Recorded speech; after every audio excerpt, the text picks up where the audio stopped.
Hey, good afternoon, committee. I call the meeting to order for the Strategic Initiative Standing Committee agenda, or meeting. I keep saying that. Meeting. Let's start with meeting for Monday, August 8th, 2022. And I'll start with our land acknowledgement. For more than 15,000 years, the First Nations walked upon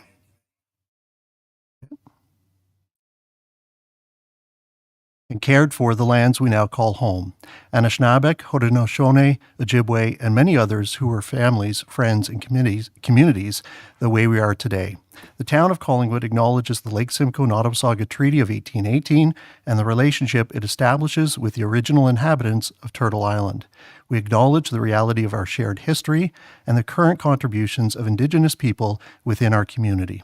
We seek to continue empowering expressions of pride amongst all of the diverse stakeholders in this area.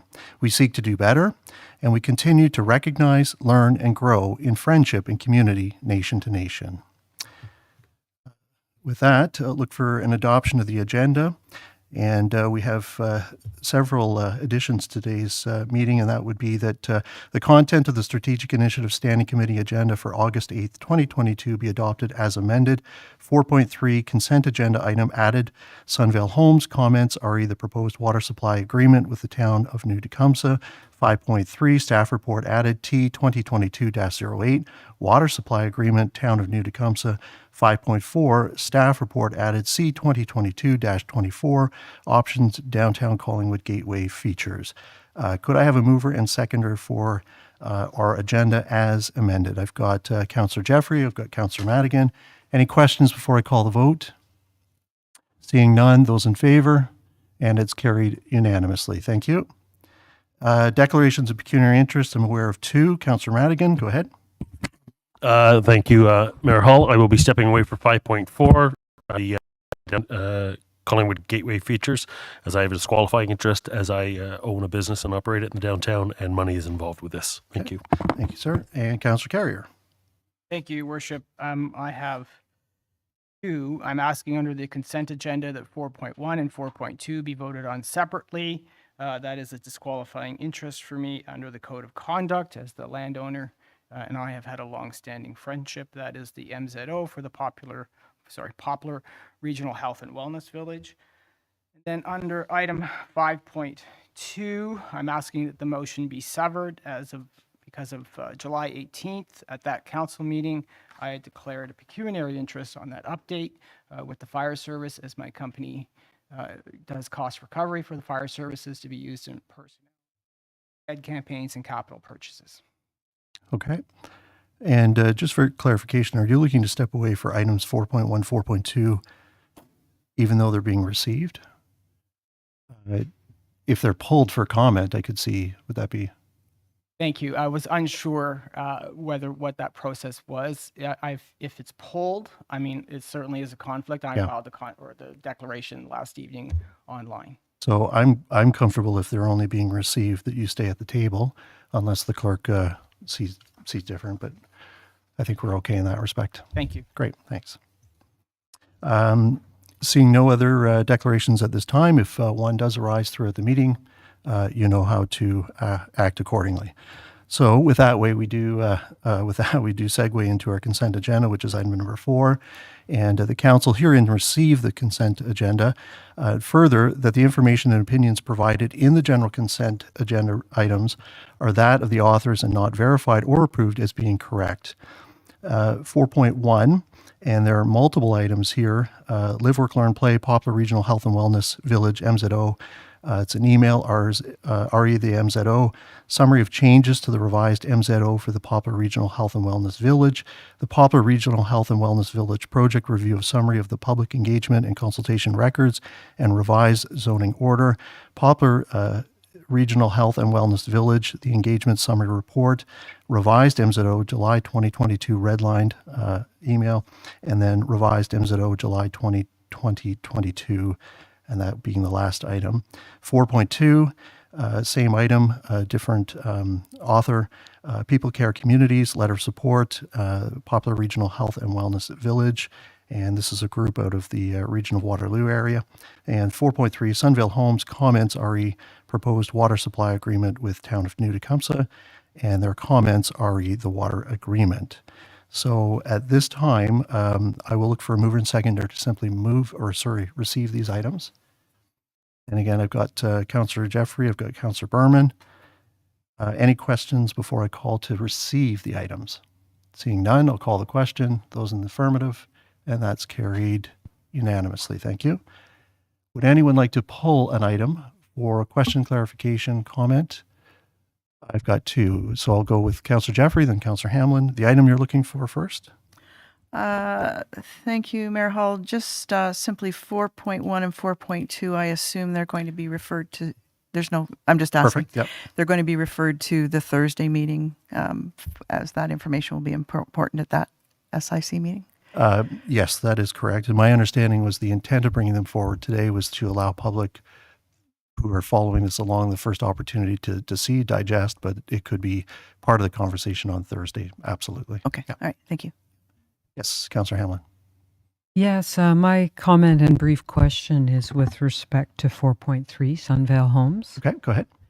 Sunvale raises one question that I've been asked by a number of people, and that is, since we've been renegotiating our water agreement with New Tecumseh, why haven't we, while we're waiting for a new plant, just shut off the supply that's going to New Tecumseh right now and use it for our own community?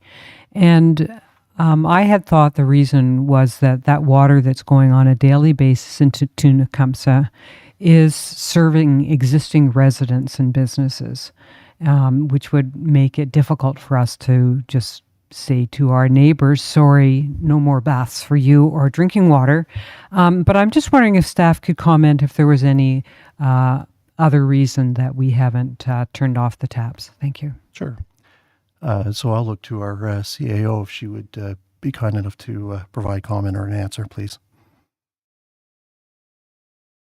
Yes, thank you through the chair to Councillor Hamlin. It is true that the water that is currently flowing to New Tecumseh was a part of the previous agreement, and it has been flowing to New Tecumseh since approximately 2008. So it is serving existing businesses and customers.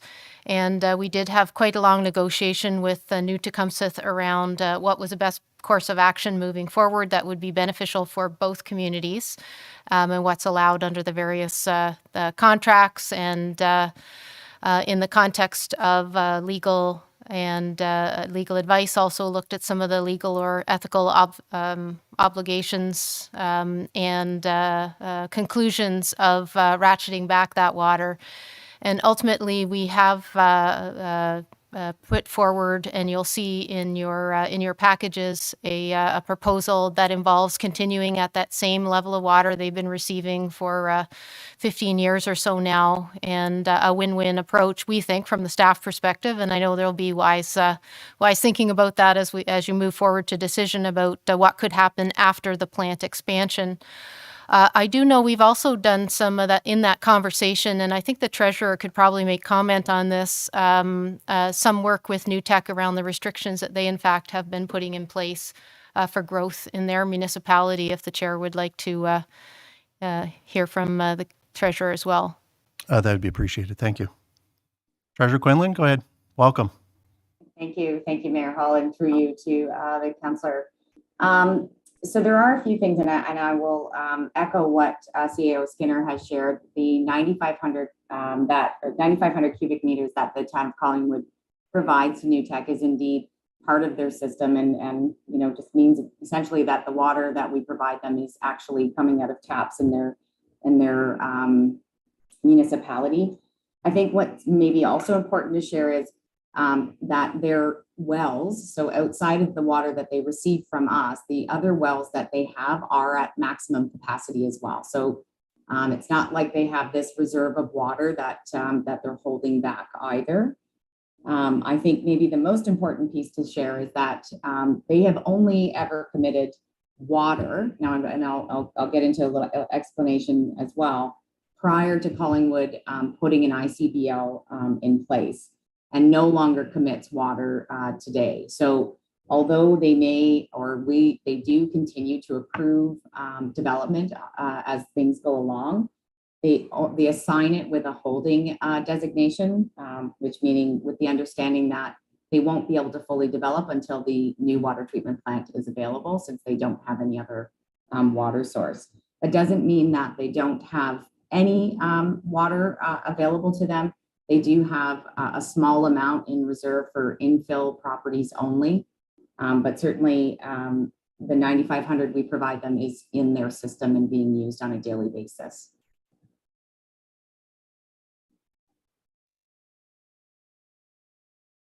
Any other person wishing to pull something from the consent agenda?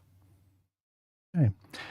Seeing none, then we'll move to item 5 within the agenda, and that is staff reports. We have 4 this afternoon. 5.1 deals with our tree canopy preservation and augmentation. And I'll look to CAO Skinner to make an introduction and presentation. Thank you, Your Worship. And we have had put some extra resources in place over the past months. As council and perhaps the public would have noticed, we did have some senior staff with leaves or other juggling that we've had to do to make sure that we could address council's priorities. So I'm pleased to introduce to you Jason Raynor. He's our strategic advisor and comes with very good credentials, including work as a municipal solicitor. He is a lawyer, as a municipal clerk and as a CAO in several municipalities. And so he has been assigned to a couple of council's priorities, including driving forward our affordable housing.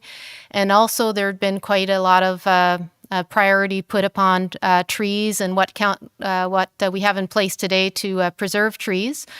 So he will present to you some of the analysis and our ask to move forward on this priority for your consideration. Thank you. Great. Thank you. Mr. Raynor, it's a pleasure. Welcome, and the floor is yours. Thank you very much, Mayor Hall, and a very good afternoon. Everyone hear me okay? Great. I'm just delighted to be here today to present on this important topic. I know that preserving and augmenting our tree canopy locally is critically important and one of those foundational pieces of the story as we work to address climate change in the community. I've had the opportunity to get to know the community a little bit better over these last few weeks, and just really impressed with the caliber not only of your staff, but also of the community engagement. Folks like the Collingwood Climate Action Team, the Nottawasaga Valley Conservation Authority, other agencies have contributed to this report as well. So I'll also look, if it's okay, Mayor Hall, to our staff in particular and our directors to contribute to answering some of your questions. I would say I played quarterback on this report, but am by no means a tree expert. But we have a number of expertise, of course, on the line, and they'd be happy to contribute, I'm sure, to the answers today. So I'd like to start with just a quick video, if I could, just to remind us all why this topic is important. It's just about 2 minutes. The world is getting warmer. Each decade is hotter than the last, as we continue to add heat-trapping greenhouse gases to the atmosphere at an alarming rate. The impact is more complex than rising temperatures and melting polar ice caps. It's changing the world around us, causing extreme weather across the globe, storms, flooding, and drought. We're in a race against time to fight the effects of climate change and reduce the greenhouse gases in the atmosphere. And that's where trees come in. They have a major role to play in taking in carbon dioxide, one of the most prominent greenhouse gases, and locking up the carbon for centuries. They do this through photosynthesis. The leaves of growing trees absorb atmospheric carbon dioxide, releasing oxygen and locking up the carbon until the tree eventually dies and decays or is burnt. Some of the carbon from falling leaves enters the woodland soil and is stored there for the long term, making the entire woodland ecosystem an important carbon store. Photosynthesis is powered by light and uses carbon dioxide and water to make glucose. Light hits the leaves. Carbon dioxide enters through the stomata on the underside of the leaves and water is transported to the leaves from the roots up the trunk. Chlorophyll, a green pigment in the chloroplast of leaves, sets off a reaction between the CO2 and the water using energy from the light.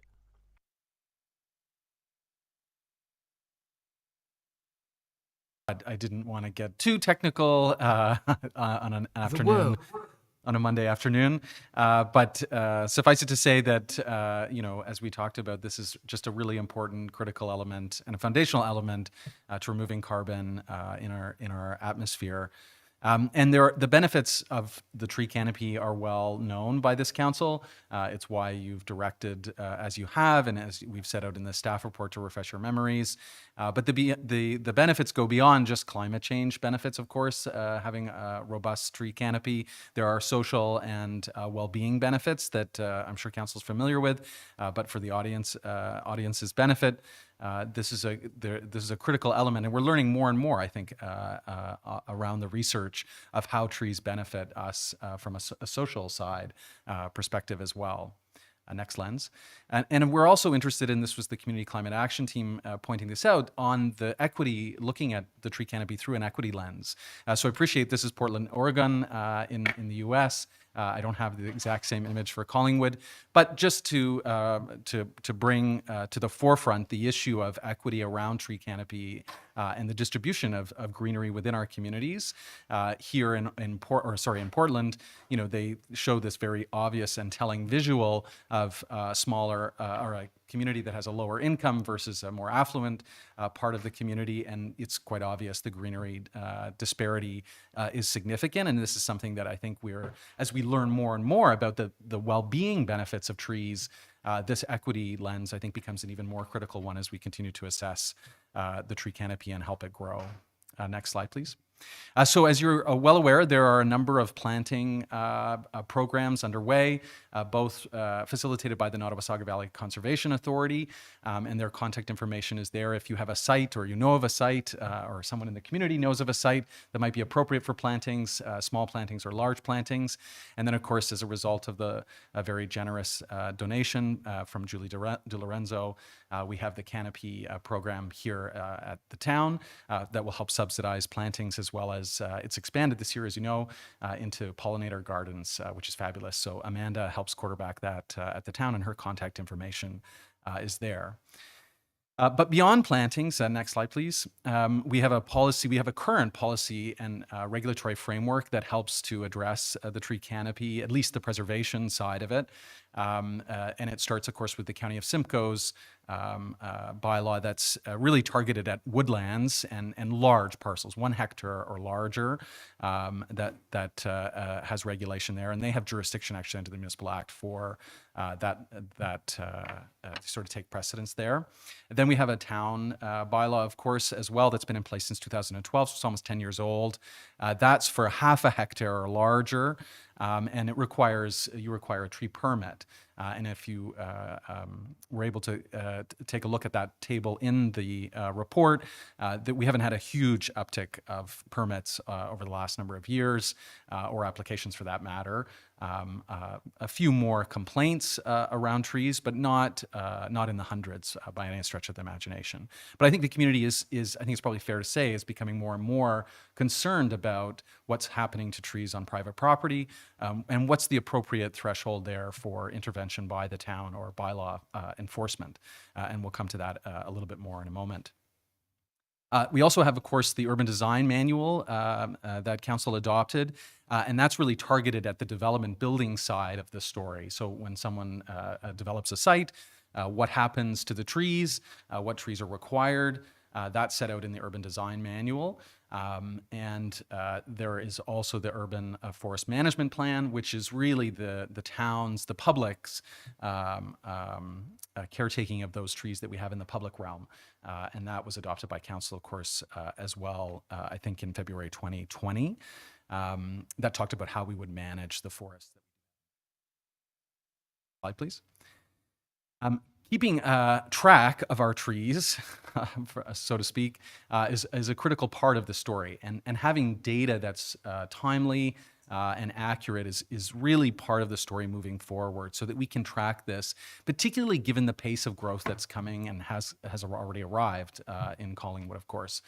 So this is just a quick visual to give you a sense of what some of the forested areas look like in the town. And the next slide gets a little bit more granular, and it comes out of the urban forest management plan that shows a bit more specifics. And of course, we didn't count every tree under the plan, but we did do a sampling that was done by the consultants, and to give you a sense of what town-owned urban trees look like, as well as town-owned woodland trees. And that's what those visuals that you're seeing now. Next slide, please. So as we talked about, and as you know, there are a number of challenges related to managing and preserving and augmenting the tree canopy. And I don't intend to take you through all of these in any detail. They're set out in the report. But really important, I think, to focus in on some of the policy tensions that exist with this discussion. And as we saw, and as you saw in the report, the town of Blue Mountains recently had a conversation publicly about what's the appropriate level of regulation on private lands. Next slide, please. And I think there is this question of, to what extent should we get involved with the private lands? And I think that's what we need to have a conversation in the community about. And this leads to the idea of what is it costing, and what are the trade-offs for fairly significant intervention in tree canopy preservation and augmentation versus what people would say are probably more aesthetically pleasing. When you think of a beautiful treed road with single-family dwelling units, that may be sort of the idyllic image that people have around what life might be like, even in Collingwood, for example. But we know the costs of single-family dwellings and suburban sprawl. There's lots of different terms for it, versus densifying and intensifying. And what that means is that I think on a practical level, we have to come to grips with what is our comfort level with intensifying, densifying, and perhaps accepting a lower tree coverage for a specific parcel or lot, as long as that across the entire municipality and ideally across the region, we are continuing to make progress in increasing and preserving our tree canopy. And I think that's the balance that really the community needs to have the conversation about, and council, subject to your thoughts and advice, of course, and direction. What is that threshold, and how do we balance that moving forward? So part of the recommendation here today is to engage with some consulting assistance to facilitate that conversation and do it in a really robust and important, authentic way. Next slide, please. To be specific, what we're looking at in terms of recommendations for you, we sort of bucketed in two ways. One is the sort of policy tools that we'd like to look at. So we need some technical updates to our urban design manual and our development engineering standards. That's not to say that the ones that we have now aren't good. They are, but there's two factors. One, research continues in this area, and the best practices around how to make sure that our trees survive, increasing the likelihood that they'll survive, depending on where they're situated on a site, particularly a development site. How close are they to the roads? What kind of soil composition is appropriate? How do you manage the roots? And those types of things. We're getting better and better at that. So we need to update those standards. And then I think there's a conversation about what is a guideline versus what is required. And what is that sort of minimum threshold that needs to be met? The urban design manual is just that. It's a guideline that's to be interpreted by staff, but there's quite a bit of flexibility there, and that may be appropriate, and that may be the way you want to continue to do that. You may also say that there are minimum standards that have to be set, and that would certainly help, I think, staff in doing those development reviews for that growth. We're proposing that an update be done to the tree bylaw. As we said, it's about 10 years old. Lots have changed. To what extent do you want to regulate private lands? So need some suggestions. Want to bring back a draft update for you for the town's tree bylaw. The town doesn't currently have a site alteration bylaw, so also recommending that be part of it. That's an important piece of the puzzle, I think, because sometimes you'll see site alteration occur that doesn't necessarily contemplate residential development or industrial commercial development. There may be other developments that you may want to capture, or at least make sure that you are looking at what the standards are that could affect the watershed, as well as the tree canopy, the importation of soil, those kinds of things that site alteration bylaws look at. And then, of course, finally, we would like to have a community engagement process, as I've mentioned, on all of those tools and those recommendations. So that's the first bucket. The second major recommendation is around the operational tools. Next slide, please. And that's threefold. First, as I mentioned, having data about the tree canopy, the inventory of the tree canopy is really important today, but also moving forward. So want to work with best practices and technology to implement that monitoring system so that council and the community are aware of where we are today at that baseline and then moving forward. So that's we need some consulting support to implement that process. The second piece is to make sure that we continue to move forward with what we affectionately refer to as the list, which is these a number of trees that we already have identified them as needing a bucket truck intervention, which is sort of a crude way of saying we don't have a bucket truck, so we have to contract with someone to help us either address the limbs or take the tree down. That list unfortunately continues to grow as a result, in part because of the climate change impacts on the severity of storms and wind damage. So we've used that operational funding today. So that list will either just continue to grow, or we've got to add resources there, or redeploy resources at least, to keep addressing that list throughout the rest of 22.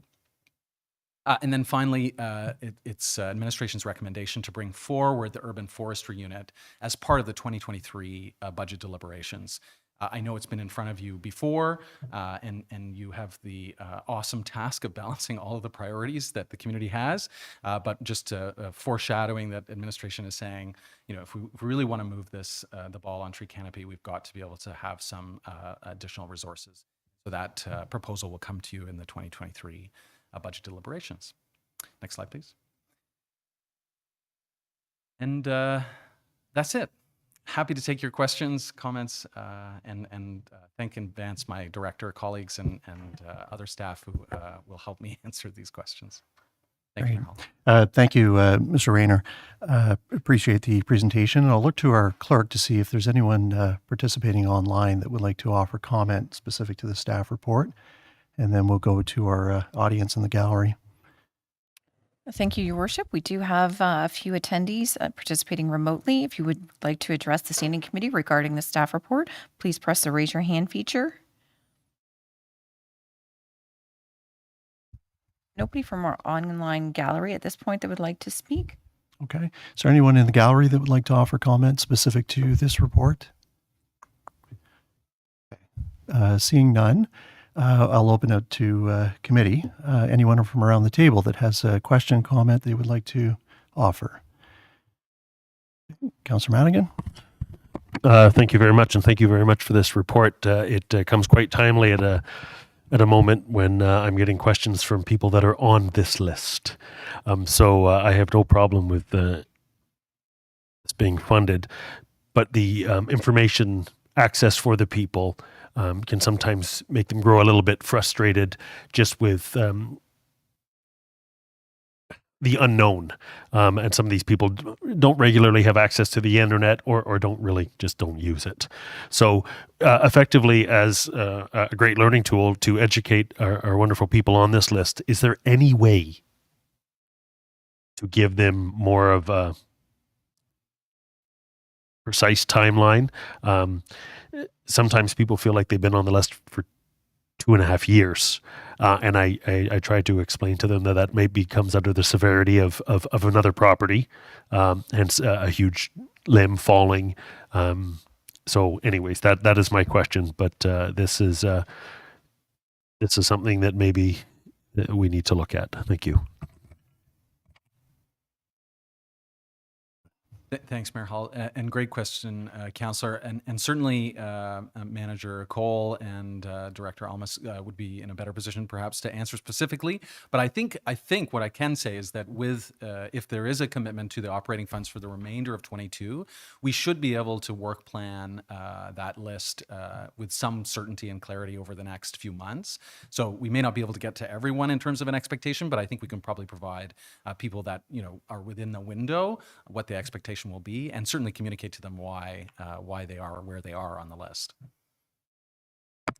As a follow-up, I want to say that on a positive note, there's been lots of people that have been right away dealt with, and they've really sent back me positive and said, thank you for this. And I've said, well, thank the staff, don't thank me. I don't have a chainsaw. But there are still a few people that are out there that are still just kind of wondering. So I will, I've told them just to contact engineering at collingwood.ca, and Director Slem's department has been fantastic. But since this is here in front of us today, I thought I would ask the question. Thank you. I just, I think if I looked at cards, I saw Councillor Carrier, Hamlin, Jeffrey, Doherty. So with permission, I'm just going to go around the horseshoe. So Councillor Carrier, you're next up, sir. Thank you, Your Worship. A question through you to Mr. Raynor. Is the LDC, EPCOR, bound by the municipal bylaw to file a tree cutting plan ahead of time before they go to a neighborhood and hack half a tree away because of the electrical lines, or is that something that they can just do on their own because they're a utility? Through you, Mr. Chair, it's a great question, and I'll certainly look to my director colleagues to clarify. My understanding is that they have the authority under the Electricities Act to do the pruning that's necessary to protect their infrastructure. I think it's probably a gray space about how far back that pruning and those maintenance activities go. But certainly they've reached out and they would like to coordinate with our teams to see if we can't not only try to avoid 3 different trucks showing up to the same spot over the course of a week, so be more efficient, but also to try to figure out where are the high priority areas, particularly around the risks associated with climate change. Hold up. So if go in and, for want of a better phrase, butcher a tree because you don't have to do it for another 10 years, it might be better to trim a tree and do it every year. I mean, to maintain the integrity of the tree. Right. And so I've had neighbors along Robinson Street and a tree outside our home as well, to put it in a personal context, where it's like, what happened to that beautiful tree? It looks like a Hollywood movie set of a beautiful house, and you walk behind it and it's a cardboard frontage. So their agenda seems very different than the agenda here, and it would be like the public expectation is to have a better marriage of the two agendas. And that in the context of a budget discussion next year, if we realize that we'll get a better result, even though it may be more costly, for a maintenance plan, might be something that is palatable to the community because they want to maintain their tree canopy. I like the report, and I am supportive of it. And more that I've been involved with the community the last few months, this is certainly a significant issue out there. And it's surprising some of the people that you would think are regular folk, how passionate that they get about the trees in and around their neighborhoods. So thank you. Okay, thank you. Councillor Hamlin? Yes, I just like to echo, thank you very much for this report. I appreciate all the thinking and the work that went into it, and I fully support the recommendations as well. I have 4 questions, and I'll just start with the one that Councillor Carrier just was discussing, which is EPCOR. And there's 2 main problems, I think. One is, they're hacking away. I like Councillor Carrier's description. And in fact, one of my neighbors about a month ago, EPCOR came down and lopped off the top of a beautiful coniferous tree. And so they've called in an arborist, and it's a retired couple, elderly, and they're trying to figure out how to save their tree. And I just feel we could do better working with them. And I did notice in the report, and I couldn't put my fingers on it just now looking through it. But one of the studies that was referenced included a recommendation that there be a committee set up comprised of EPCOR and town staff to deal with some of these issues. And I say that's one, I'll say the lopping off sort of in a haphazard way of trees for lines, but also we've heard a lot at our council recently about the intention of EPCOR on 3rd Street to cut down trees to accommodate future needs. So these two kind of things are on my mind. And do you have any thought, will your report in the future look at how we can work together with EPCOR? Through you, Mr. Chair, absolutely. I think that was a recommendation, as you pointed out, that came out both from EPCOR themselves asking previously, but also I think part of the urban forest management plan that said, there are financial benefits to doing that in terms of efficiencies that we can find because we're not sending 3 trucks to the same. It's the same as you remember when we finally coordinated locates, right? So you didn't have 3 trucks going to the same spot, that kind of thing.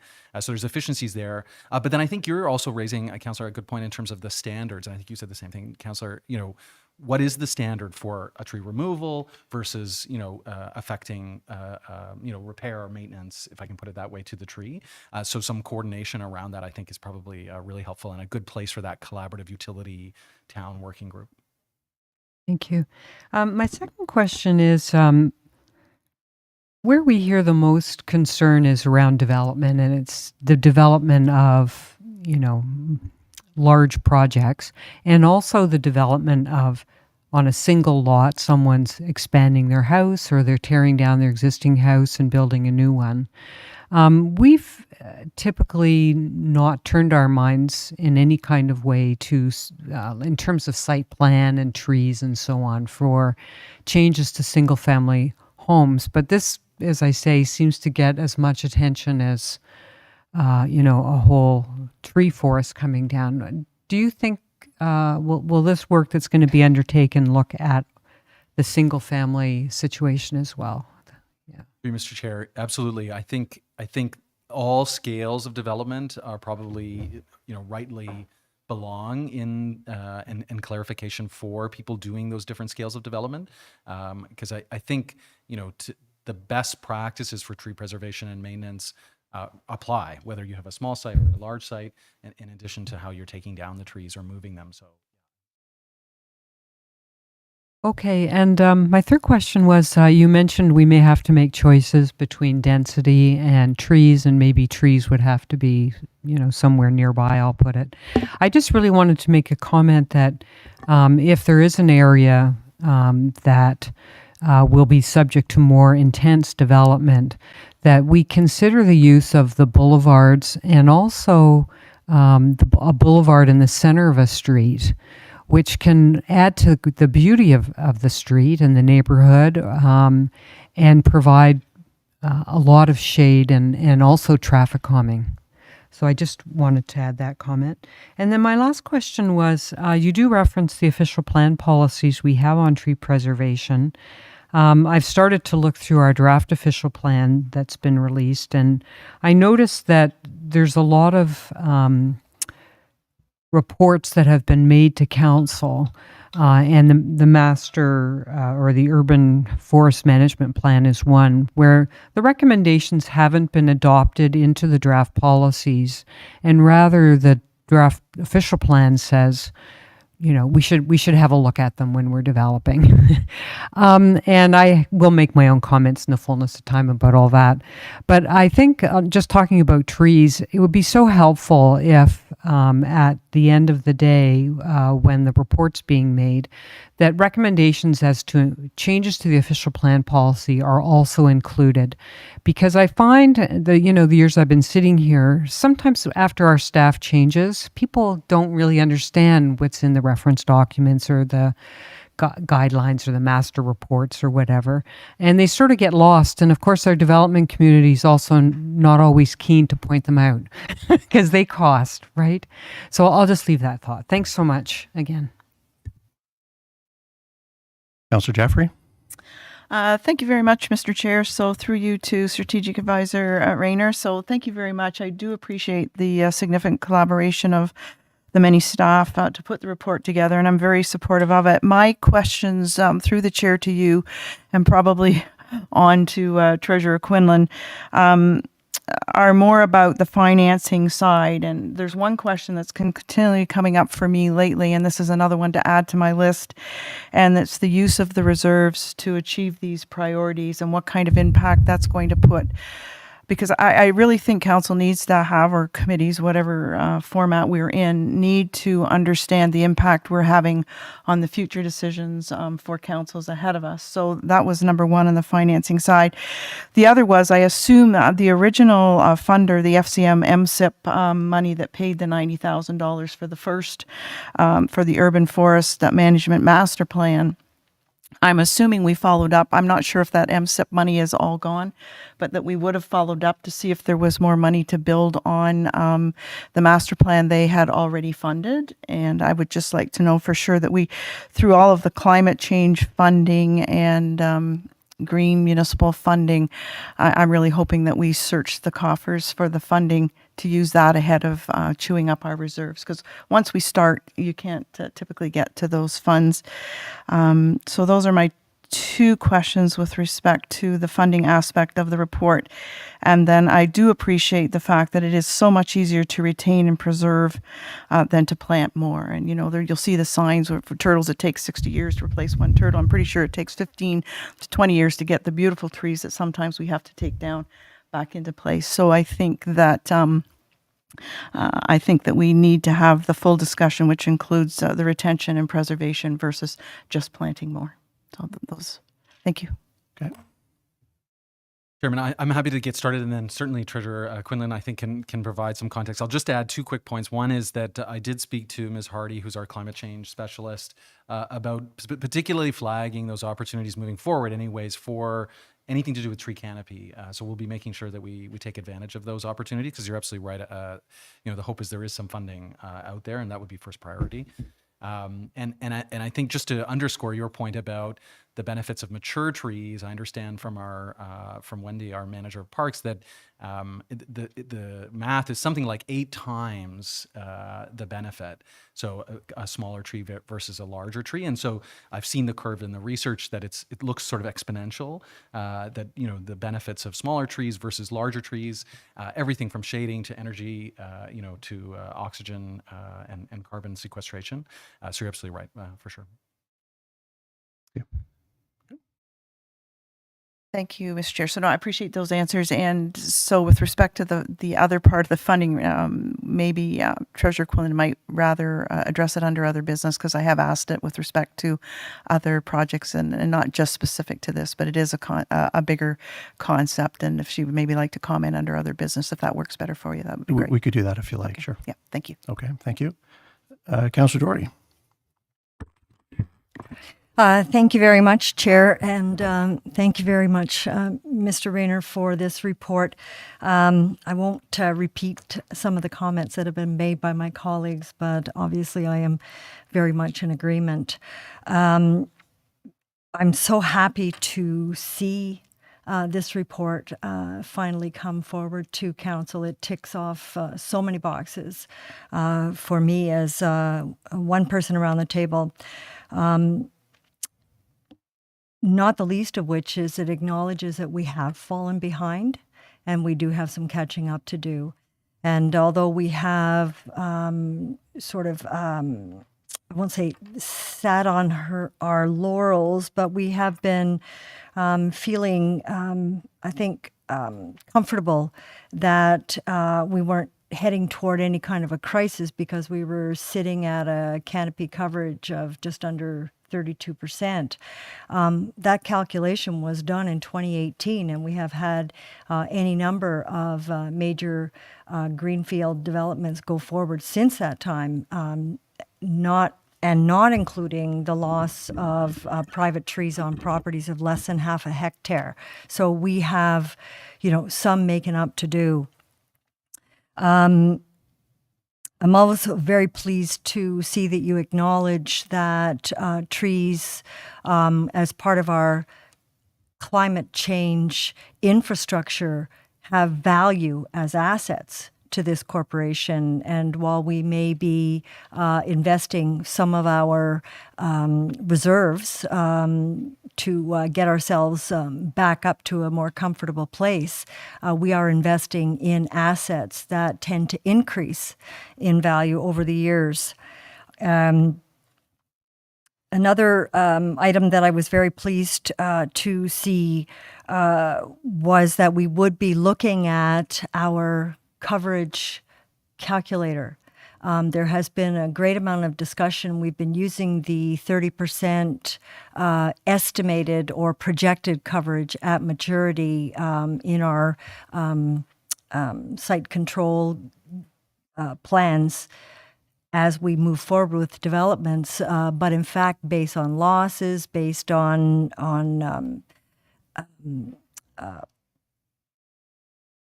Emerald Ash Borer, we don't wind up in many cases at a 30% coverage, and other calculations have been suggested as an example, 20% when planted. Very pleased to see that you referenced tree canopy cover and equity lens, because I think it is evident in our community that our most dense covers and most mature trees tend to be concentrated around our mature neighborhoods with larger homes that generally are correlated with higher household incomes. And as we move away from the central core of our community, we see not only smaller trees, but fewer trees. And I hope that this is going to be something that we can address. Also gives us an opportunity, I think, and this is just jumping off from Councillor Hamlin's point about the trade-offs of densification and canopy cover, that yes, to add more trees to boulevard plantings, to add more trees perhaps as median plantings, but also to expand our definition of parks and incorporate into our parks planning the notion of pocket parks, which tend to be very passive use, tend to be very small, but give us a place to plant a high concentration of trees where we might not otherwise be able to do so. And finally, I'm very pleased to see that you acknowledge that climate change has a cost. It is costing us generally in terms of infrastructure. It is costing us generally in terms of flooding that we have actually experienced in our community in recent years. This is not just speculation. And so these investments, again, will help us in the future not to be spending so much money on infrastructure. Thank you. Thank you, Councillor Doherty. Oh, there was, may I just, Yep, go sorry, ahead. there was one other, can't even read my own chicken scratches. The EPCOR does have a community advisory committee that is comprised of staff and the mayor and myself. And this is a matter coordination of tree pruning that can be brought up with them. And I believe we have a meeting scheduled for the month of September.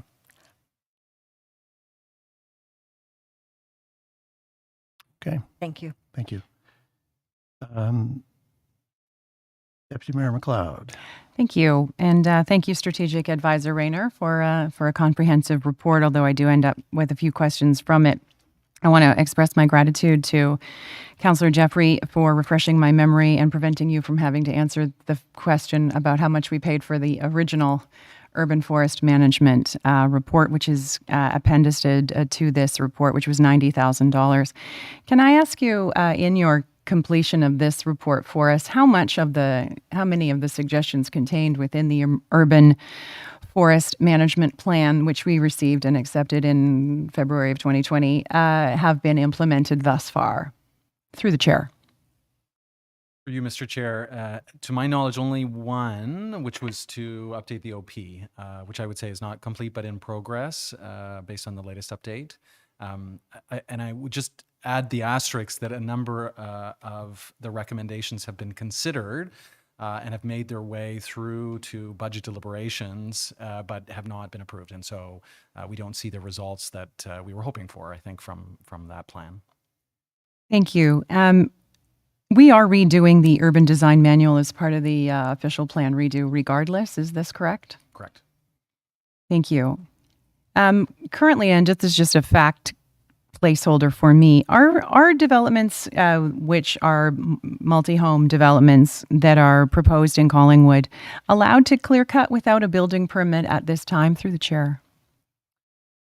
Look to our team to support me on this. My understanding is that they would be allowed, but I'm happy to be corrected by our team. I can't. Sorry, is that Director Valentine that's joined us? Fantastic. Go ahead, Director Valentine. Thank you. Good afternoon. And through you, Mr. Chair, certainly if developers were looking to clear cut their properties in advance of the appropriate Planning Act applications, such as site plan, which would indicate where trees are to be removed, where they are to be replanted, etc., they would require a tree destruction permit in order to do so.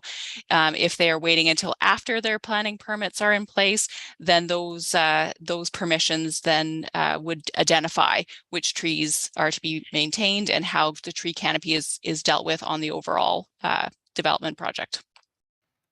Thank you. And while we have Director Valentine here through the chair, so I'm just refresh my memory. We had a developer that came to us looking to clear cut, and they wanted it done in a hurry because they said they were going to have their building permit applications in within a few weeks, and we denied that as a council.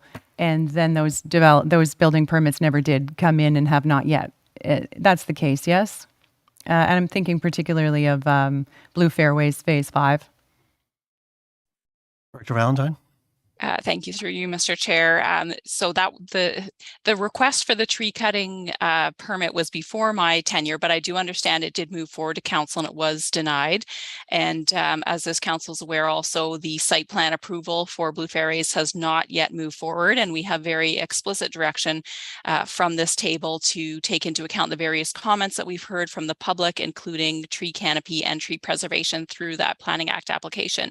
Until the site plan approval does move forward to council, they would not be eligible to apply for their building permits.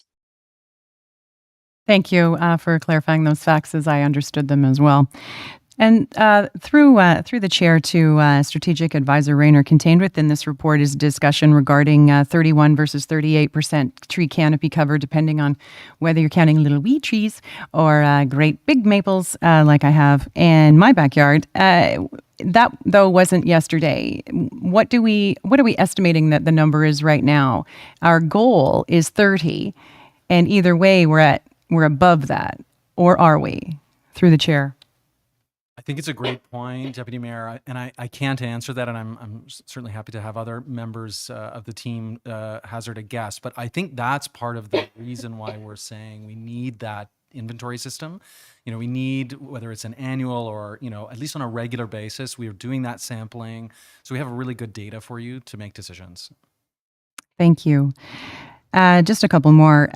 So tell me, if you can, how this report and this ask is different from the report that this council directed staff to complete at a really recent meeting about the tree canopy. Through the chair. I think CAO Skinner may want to comment on this one as well.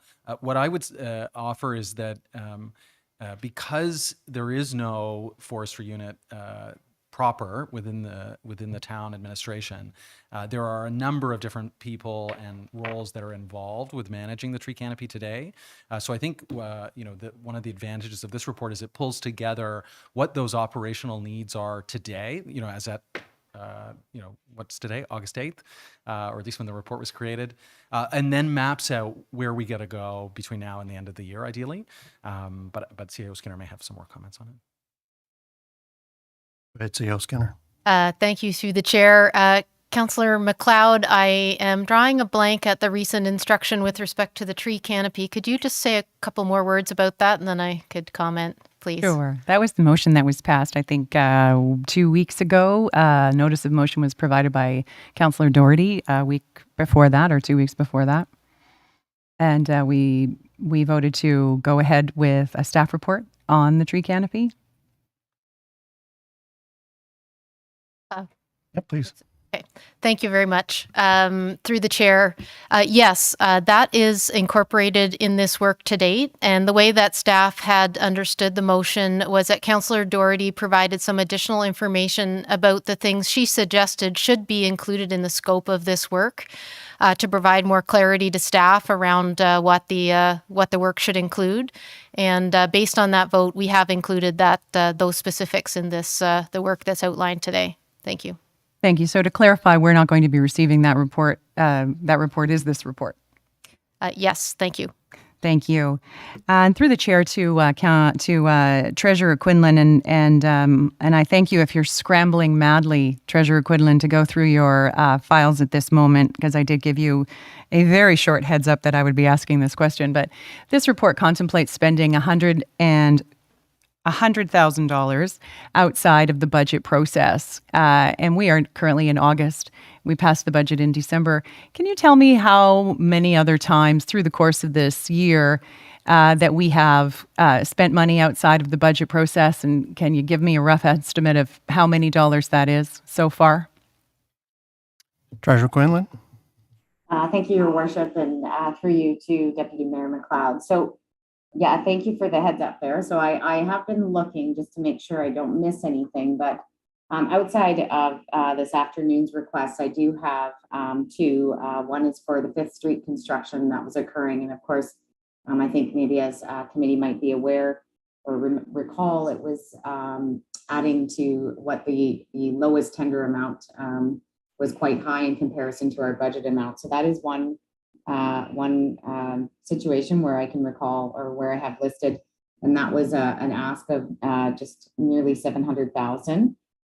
We also have the 10th line upgrades. There was a request of approximately $200,000. I think one thing that I just want to be clear on that specific one, about half of these funds were previously approved back in the 2021 budget, but were not requested to be carried forward into 2022. I think just as in error, I don't think the expectation was that that the work was going to be complete prior to 2021 completed.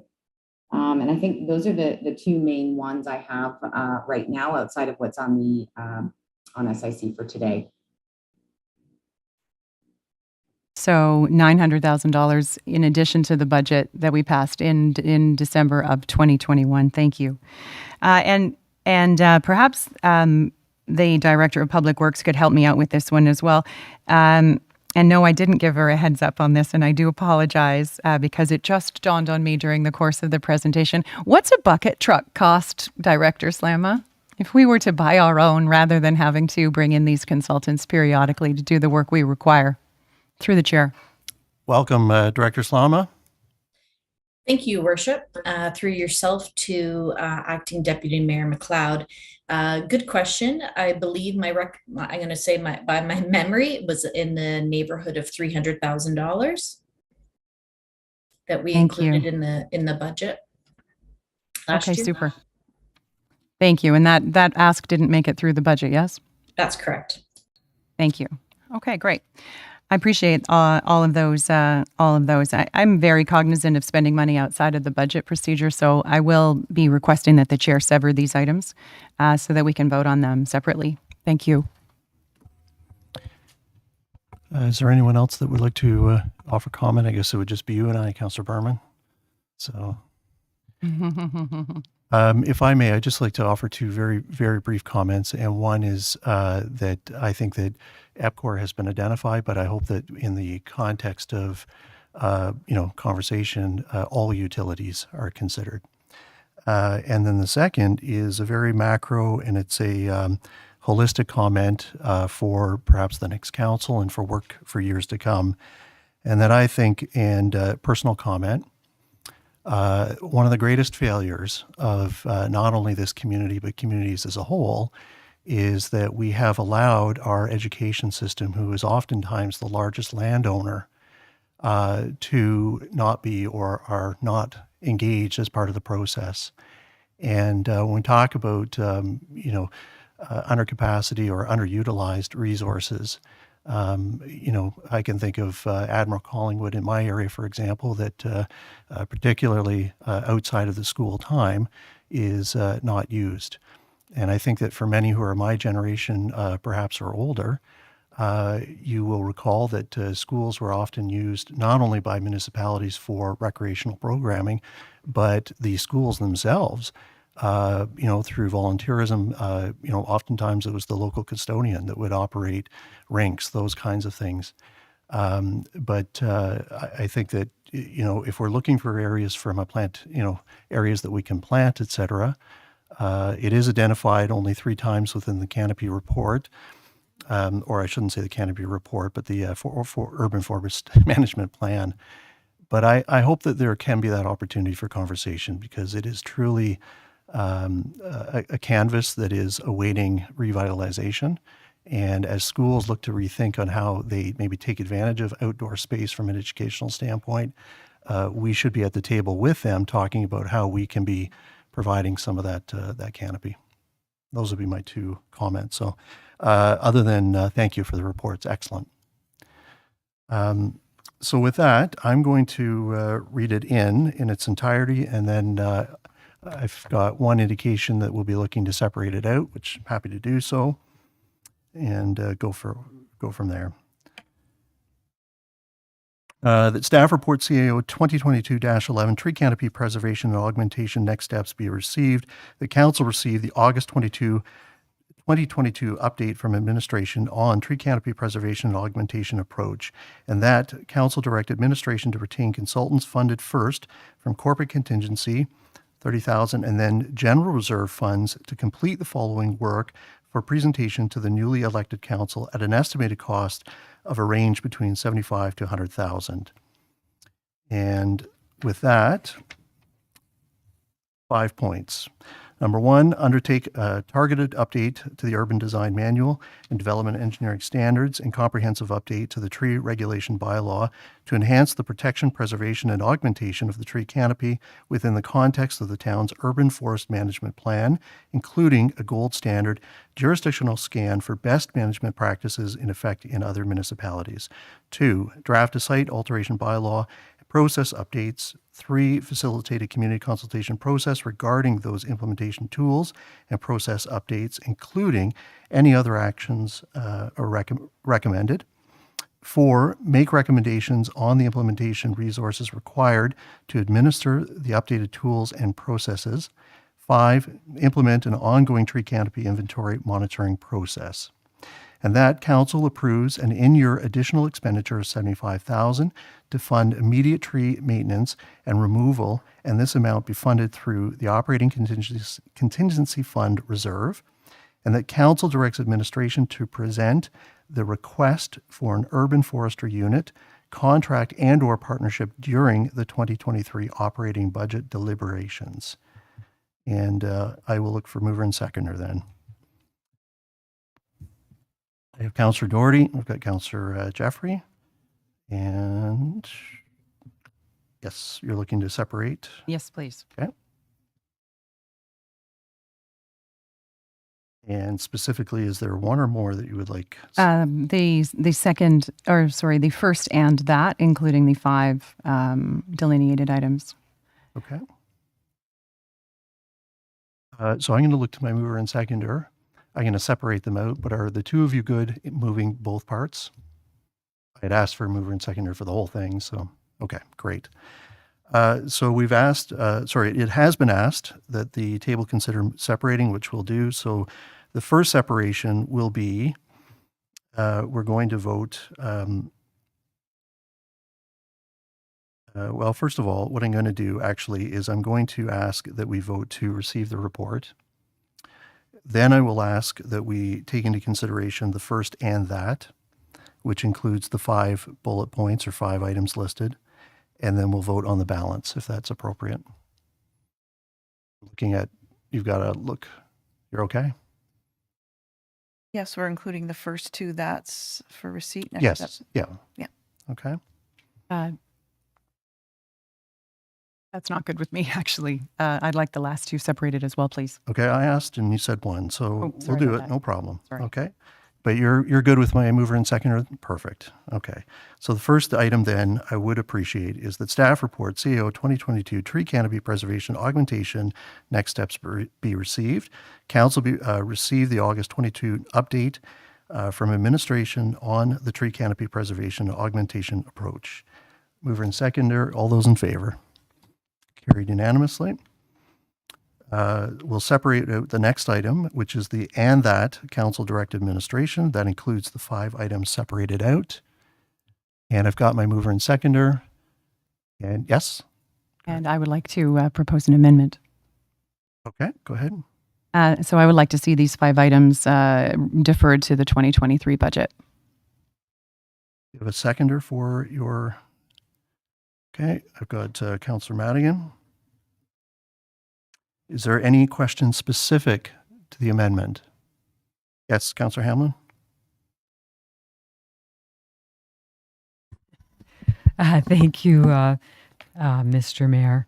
I wanted to know for the funding of this work, if there is an issue from can we afford this point of view to get going on updating our urban design manual to deal with these tree issues during the development process and all the 5 items that are listed, including making the inventory.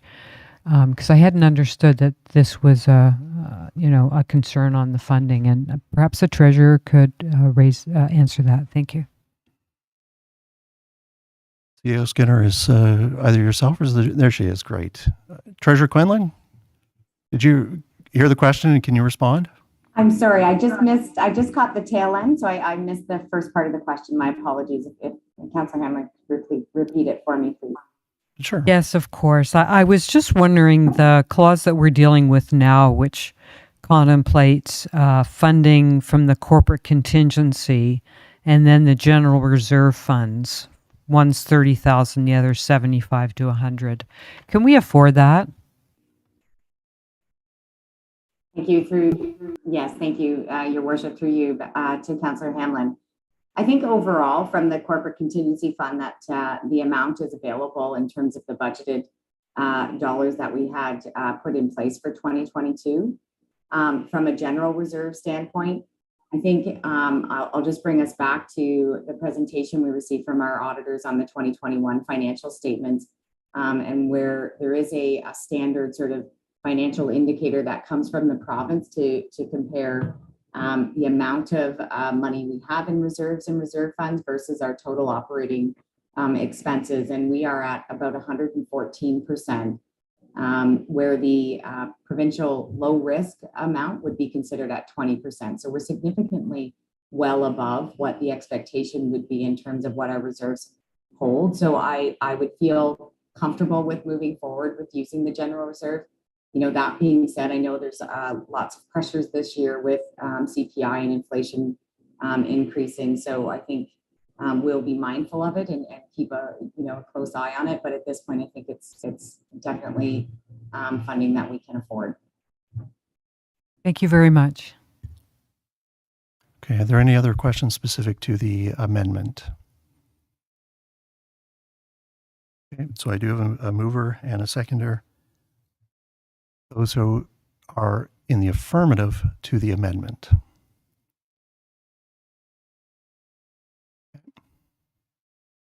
Those opposed to the amendment. And that's defeated. So that takes us back then to the original part of this staff report, or this and that. Again, now I'll call the question. Those in the affirmative to the and that. That's carried unanimously. That moves us on to the next and that is, and that council approves an in-year additional expenditure of $75,000 to fund immediate and tree maintenance and removal, and in the amount to be funded through the operating contingency fund reserve. And I've still got my original mover and seconder. Any question? Those in the affirmative? That's carried unanimously. And lastly, that council directs administration to present the request for an urban forester unit, contract, and/or partnership during the 2023 operating budget deliberations. And again, with my mover and seconder, any questions? Seeing none, those in the affirmative? And that's carried unanimously. Okay, thank you. This takes us to report 5.2. And before we move into this, I just want to, so that we can expedite it properly, there's no slide deck, but is there a presentation, CO Skinner, specific to this? Thank you, Your Worship. We do have one of the directors for each portion ready to say a few words, if you'd like, just to explain the ask. We did mention it briefly in a departmental update at a previous meeting, so if you'd like that, we're ready to go. Okay. So thank you. It has been something that has been presented then previously, and I believe both members were in attendance to make that presentation. So I'm actually going to ask you to leave now, sir, and I'm going to reverse the order, and I'll deal with the fire portion first. Okay. Clerk Olmus, I'm going to do a bit of wordsmithing. I'm going to table that T2022-07 advanced budget approval for environmental services 2022 and 2023 capital budget items, and that council approved the additional budget for the purchase of 15 replacement ZW500D membrane filter cassettes with expected delivery installation in fall 2022, and advanced budget approval for the purchase of 2 ZW1000 membrane filter cassettes. Sorry, I'm going to stop there. I'm reading the wrong one. Ask the gentleman to leave to expedite, and then I buggered it up myself. So let me start over. T2022-07, advanced budget approval for fire services. And that staff report T22-07, advanced budget approval for fire services for 2022-2023 capital budget items be received, and that council approve the advanced purchase order for a replacement pumper to ensure the apparatus will meet the capital asset replacement timeline for 2023. So my apologies. Anyway, so I'll look for a mover and seconder for that item. I've got Councillor Madigan and Acting Deputy Mayor McLeod. Are any questions specific to the fire service portion of this report? Okay, seeing none, I'll call the question to the affirmative. Carried unanimously, and we'll have Councillor Carrier return at 3:13. Then I'll read in the second part here, and that is that T2022-07 advanced budget approval for environmental services T2022 and 2023 capital budget items, and that council approve the additional budget for the purchase of 15 replacement ZW500D membrane filter cassettes, and so with expected delivery installation in fall 2022, and advanced budget approval for the purchase of 2 ZW1000 membrane filter cassettes with expected delivery installation in spring/summer 2023 to support the continued delivery of safe and reliable water supply for the community and achieve the 2023 capital asset replacements. And mover and seconder for those two items, please. I've got Councillor Madigan, Councillor Jeffrey. Any questions? Yes, Councillor Doherty. Yes, thank you, and through you to the Director of Engineering. Would New Tech be underwriting a part of this expenditure? Director Slama? Thank you, Your Worship. Through you to Councillor Doherty. We have been sharing the costs of these types of replacements with New Tecumseth in the past, and I expect we would do the same with this. Thank you. Okay. Yes, sir. Go ahead. Just on a question of procedure, are we supposed to be asking for public comment on the staff report, or are we calling the discussion? Sorry. No. So I have really butchered 5.2. So I got you going out when you should be coming in. But you know what, Councillor Carrier, if you could just, I've got this item on the floor. Clerk Almus, if there's anybody who would like to ask a question from the public specific to the membrane, the water issue, and then we'll go to the gallery. Thank you. We do have one attendee actually in the online gallery. If you would like to address the staff report, please press the raise your hand feature at the bottom of your screen. There's no interest at this point, Your Worship. Okay. And anyone from the gallery specific to the membrane water issue?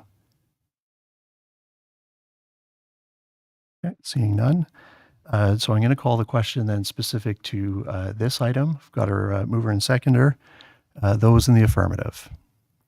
Okay, and that carries unanimously. And don't leave. I'll just ask if anybody wants to speak to it, and if they do, then you can leave. So go ahead, Clerk Almus. Again, if there's anybody in our online gallery or our public gallery here present today wishing to address the staff report, please press the raise your hand feature or step up to the podium. Just at this time, Your Worship. Okay, thank you. Okay, and although I majorly got that around, you're okay in terms of you got your movers, seconders recorded? Thank you. Perfect. Okay.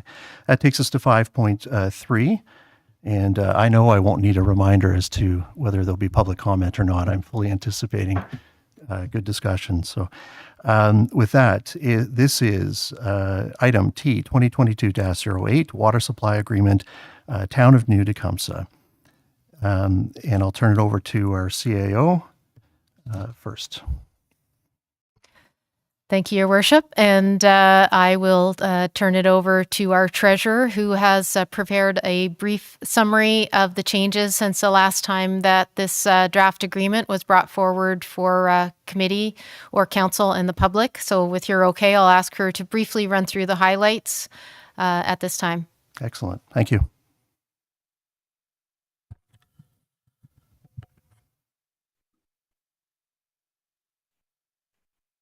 Thank you, Your Worship, and good afternoon again, everybody. As CEO Skinner just mentioned, I am just going to be briefly touching on the changes that have come up since the last meeting at July 25th. So I'll ask for the next slide, please. So I think, again, just to remind everyone where we're at with respect to New Tech and the water supply agreement. As we all know, the original agreement expired back in May of 2020. Since that time in 2021, we had Henson Consulting Group prepare an updated water supply rate model to include an asset management piece to the overall rate. Since the beginning of 2022, the two teams of staff have been meeting to collaborate on, and even prior, to collaborate on the water treatment plant expansion, as well as reaching this agreement for the ongoing supply of water. I just want to remind everybody that this updated agreement does not increase the quantity of water that's currently supplied to New Tech. Again, it will maintain at the 9,500 cubic meters until the new expanded treatment plant is complete. And following the July 25th meeting of council, this updated staff report just includes responses to questions from both the public and council and some legal advice that we've received thus far. Next slide, please. So just on a very high level, I think this particular, I've numbered the changes, so I have included all 13 changes in the presentation, but I won't go through each slide thoroughly as it is completely laid out in the report. But I think this one especially is an important piece that the team between Team New Tech and the town of Collingwood have discussed that we think was extremely important just to provide clarity, because I think Just to recall, a lot of the discussion that we had over the last several weeks was to ensure we added some clarity in certain sections of the agreement. And I think for the most part, most of the changes address this clarity issue. So this one in particular, I think, was extremely important in that we added Schedule G, which speaks specifically to how the capital contributions are split between the two municipalities. We wanted to make sure it was clear for those people that will be reading the agreement well into the future how this first, or it could be the only expansion, was calculated, and how the 63% for New Tech versus the 37% for the town of Collingwood was included. So just to remind everybody, we're starting at the rated capacity for New Tech at 6,000 cubic meters, although as you know, we are supplying them 9,500 at this time. And it will bring their total rated capacity once the new expansion is complete to 23.5, which is 63, which means the change in their capacity at 17,500 cubic meters is 63% of the total new capacity that will be available. So next slide, please. I think in the second change was with respect to the term. Again, to add clarity to the agreement, it was requested that we add some commentary around what happens if there is no mutual consent to terminate. So if one party or the other party did decide they wanted to terminate, again, it cannot occur unless there's mutual consent. However, we did add the words that if there was no mutual consent, that the agreement would remain in full force and effect, so that it would just carry on as is. Again, there was some clarity requested in terms of the upper limit of capacity. So within the document for terms, we've added a reference to Schedule F, which is at the very end of the agreement, that speaks to what the upper limit of capacity is as well. And finally, we've just shifted the additional temporary capacity section from the term section, which I think makes perfect sense, into its own new section that we'll see later on. Next slide, please. Again, I'm just going to keep going back to that. It was we've added a lot of clarity. So in section 2.2, which is the review section, we had a few paragraphs in there, and I think it was a little bit too long and didn't was sort of unnecessary wording. So we've updated the overall section to deal with amendments that can be brought forward to include things like updates to procedures and protocols, and fully covers the additional paragraphs that we had included. The next change, as we discussed, we split out a section, or added a new section to cover that additional capacity.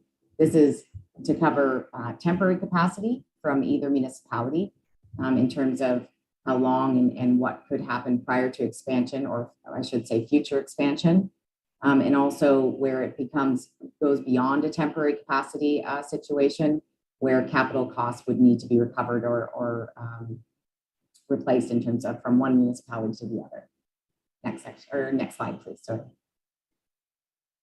Change number 5 is within section 5.2. So one of the things that did come up as part of the calculation of the supply rate is that we didn't have anything in the document that specifically referred to how rates would be handled up to the end of 2022. So we have introduced a new phrase in the agreement that says the rates that are in place today will be in effect up until the end of December 31st, 2022.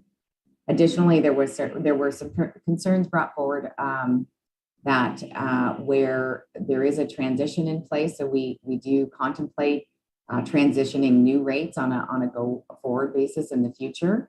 And we've added some wording to cover where an agreement on that transitioning cannot be met to ensure that we have something in place until the rates can be agreed upon. For section 6.3, for expansion, design, and construction, some additional discussions are occurring right now to address extreme budget overages. There is some concern from New Tech, in fairness, that if this water treatment plant comes in well above budget, what we've expected so far, how we will advance towards completing it, and what sort of options we all may have to move forward. Next slide, please.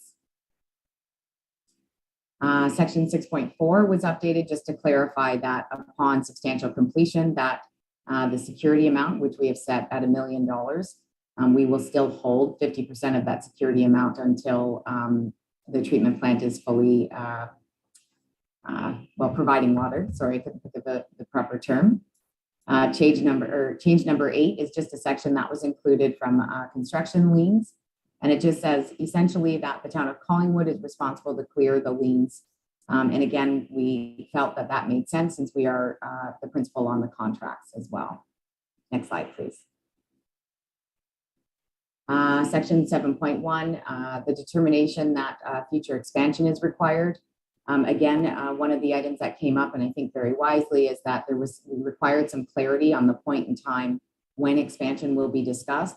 Previously, we had in the agreement that it said well in advance of the 80% capacity being reached.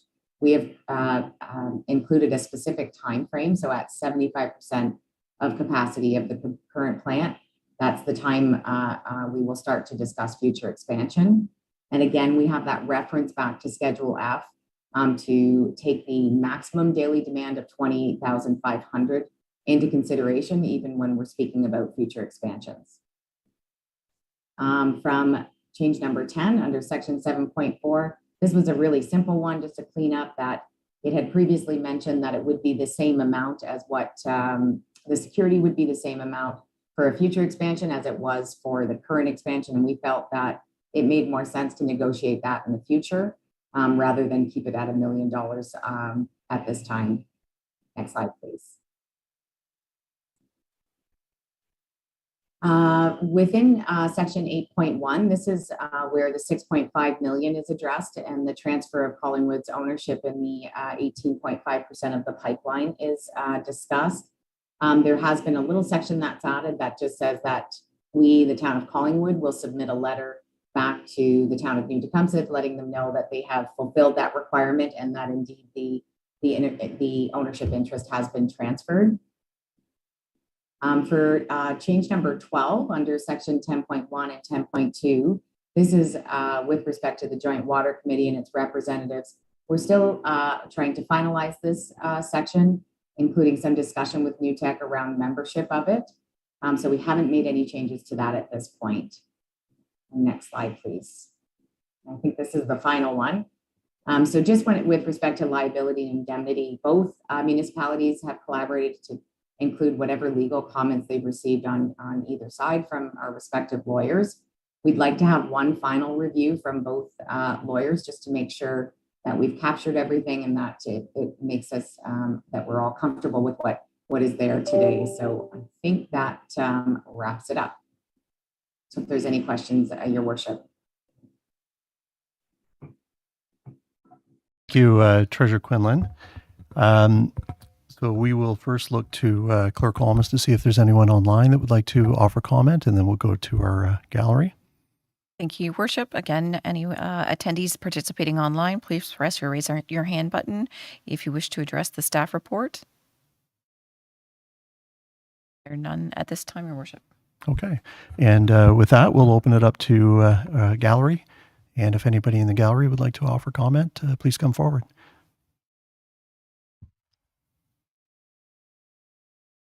Welcome, Mr. Sandberg, and thank you, Your Worship. You've got 5 minutes. The floor is yours, sir. For the record, my name is Norman Sandberg. I live at 328 Pine Street here in Collingwood. My comments are partially related and then building upon comments from 2 weeks ago. I'm not going to repeat what I shared with you last week.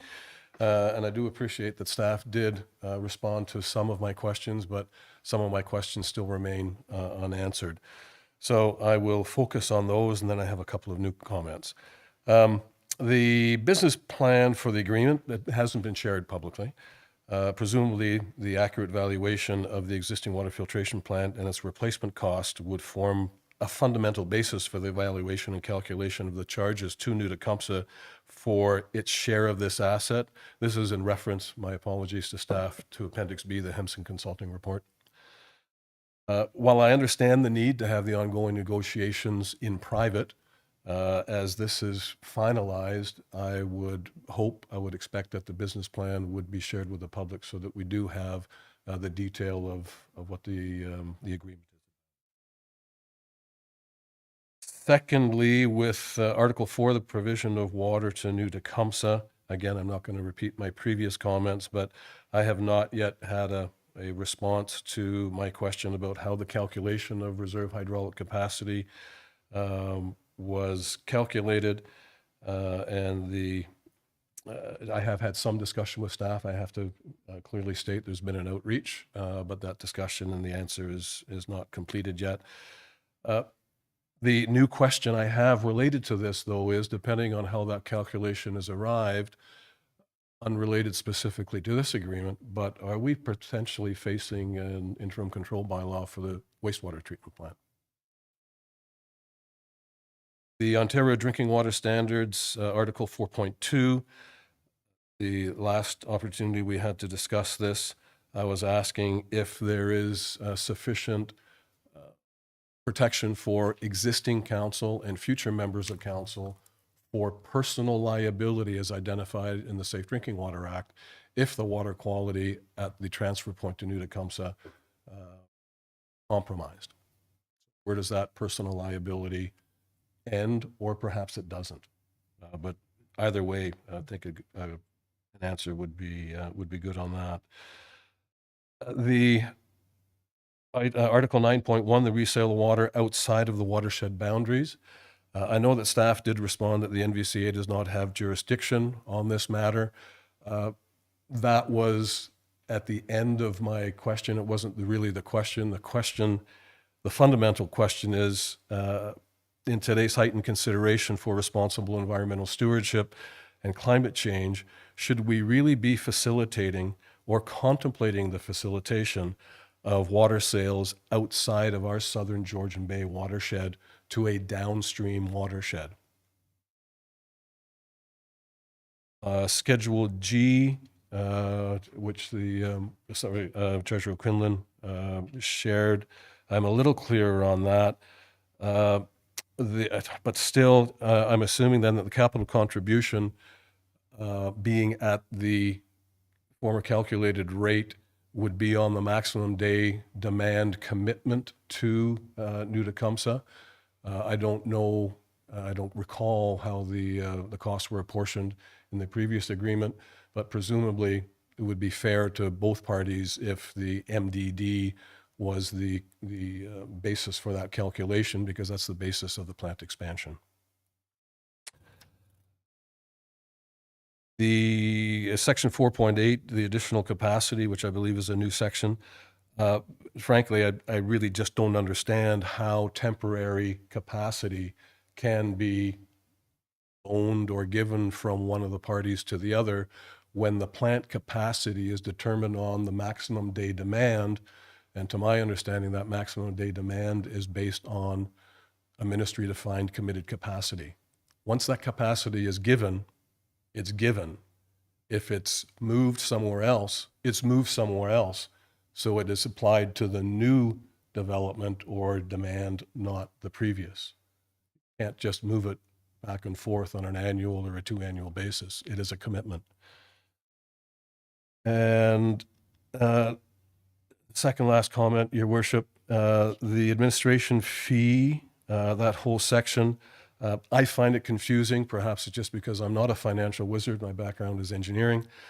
And I missed this in my initial review, but it would appear to me that it disadvantages Collingwood in a time where the CPI exceeds 2% over a long period of time, so several years.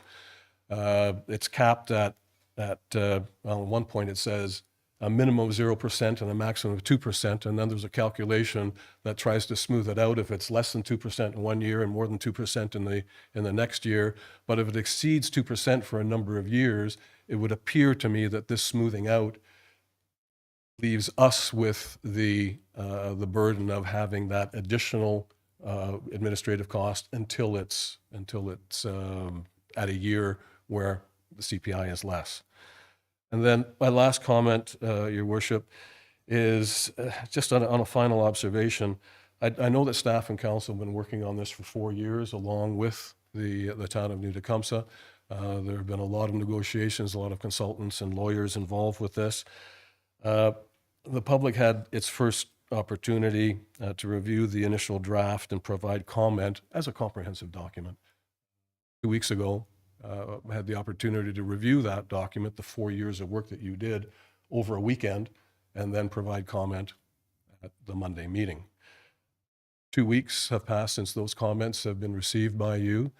Your lawyers, your consultants, staff have been working on that for 2 weeks. And then again, the public has been given notification on Friday and a weekend to review this document that is going to have a long time bearing in perpetuity, as it says in the agreement, on the town of Collingwood. So I have some challenges with the ability for the public to participate in this process in a fulsome manner.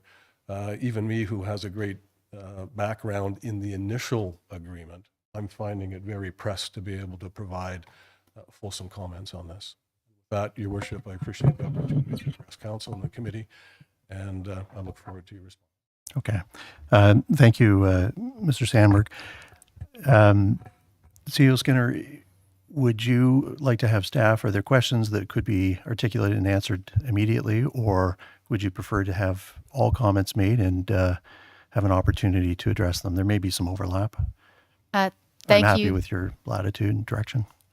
Thank you, Your Worship. I do think that we have some responses ready to go. So I think that we have both Director Slama and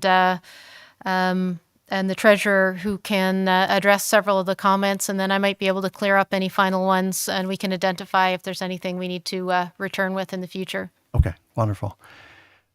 So I'm going to go, Treasurer Quinlan, you're on my left, so you're first up.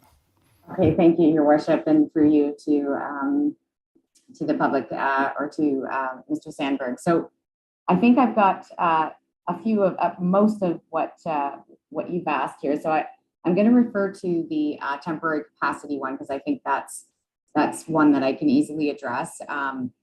So what we're trying to contemplate in the agreement is if either side grows at a slower rate than what was originally anticipated to bring us to this total rated capacity that we need of 59,000 cubes. So let's say, for example, at this point, we know that New Tech's total amount that they get is 23,500, but they find 5 years into this newly expanded plant that they have about 3,000 cubic meters of excess capacity that they're not requiring at this time, and maybe their future projections have slowed somewhat, and really they won't require it for several years in the future. So what that section contemplates is, so if New Tech did have, and I'm just using this as an example because I think I can explain it best with an example, if New Tech did have 3,000 of excess capacity,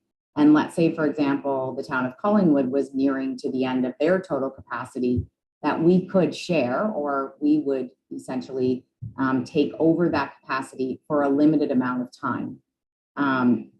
Now, we contemplate 3 years being the absolute greatest amount of what the time frame that temporary capacity would be referred to as, since we feel like after 3 years, if that expectation were to continue, that we would then have to share in the capital costs of whatever that proportionate share of the capacity they purchased. So I think from that standpoint, does that clarify that a little bit more for you so that you can understand where we're getting at with reference to the temporary capacity? I'm sorry, I can't see whether he's still at the podium. Go ahead, Mr. Sandberg. Sorry, thank you, Worship, and thank you, Treasurer Quinlan.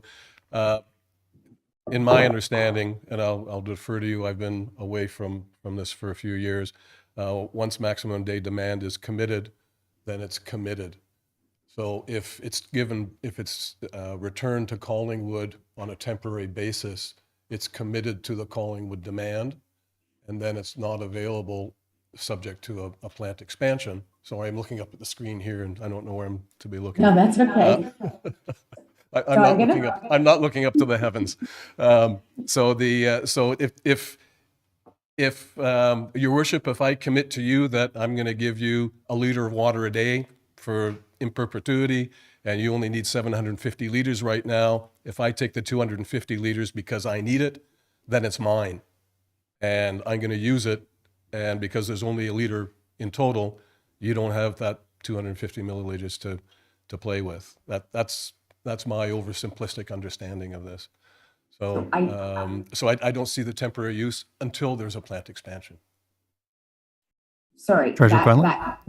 I'm sorry. We mean for once this expansion is complete, not today, of course, not until the 59,000 cubic meters of maximum daily demand is available to us.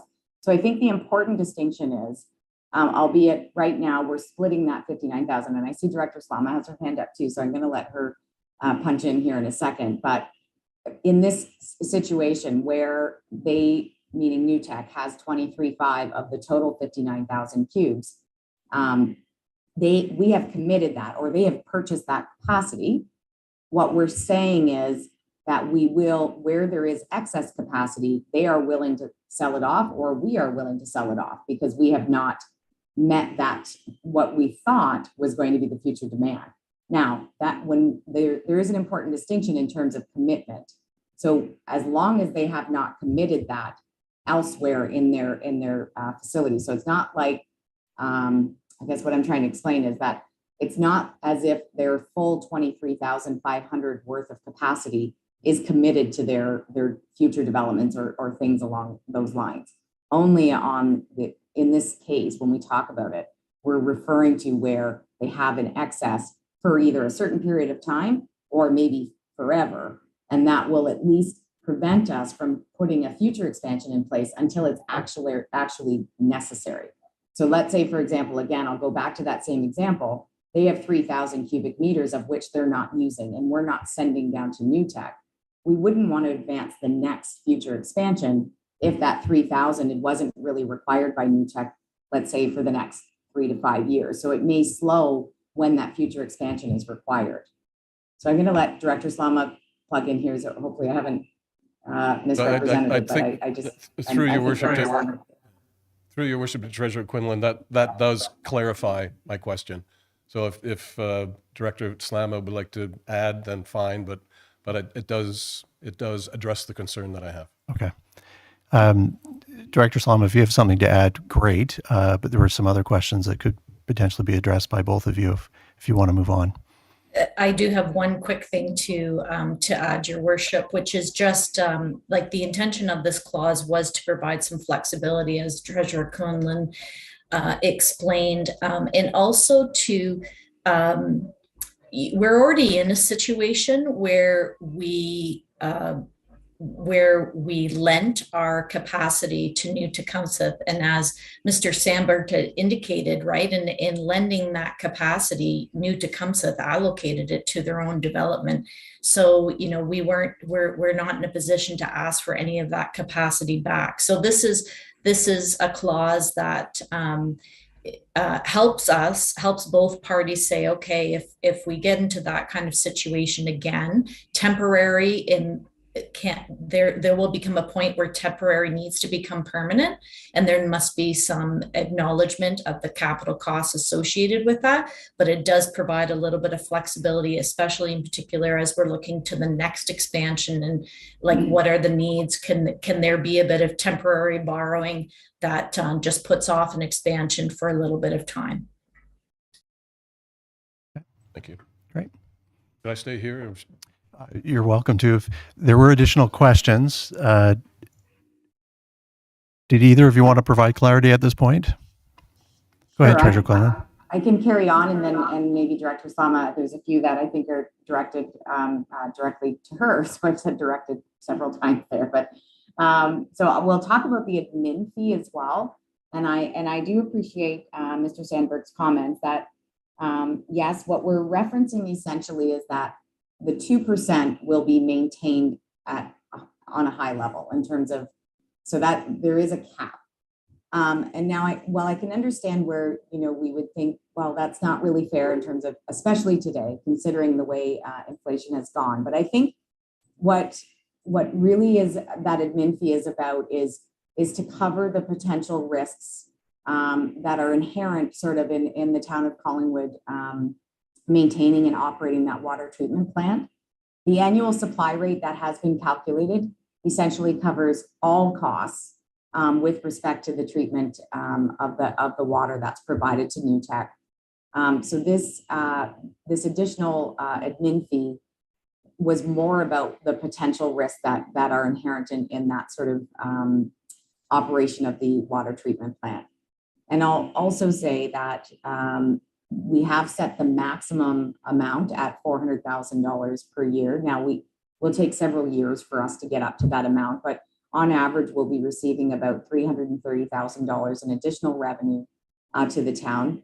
That's not specifically allocated to water, but rather allocated to the operations of the municipality in any area that the council sees fit. So albeit I can understand feeling a little bit like we haven't received enough, I still feel like it was a very fair piece that we have received within the agreement. So I'd also like to just address the question on, and I'm not sure I fully understand it, so I appreciate Mr. Sandberg still standing there, with reference to the old water treatment plant and the $20 million and Hemson's consulting group's water supply rate model. So I think the question is have we covered the present value or replacement value within that newly calculated rate? And if so, I would say yes, that the replacement value is included in that Hemson amount. Now, I may not be 100% clear when you look at the actual written format, but there are sections where it speaks about the replacement costs of the current plant.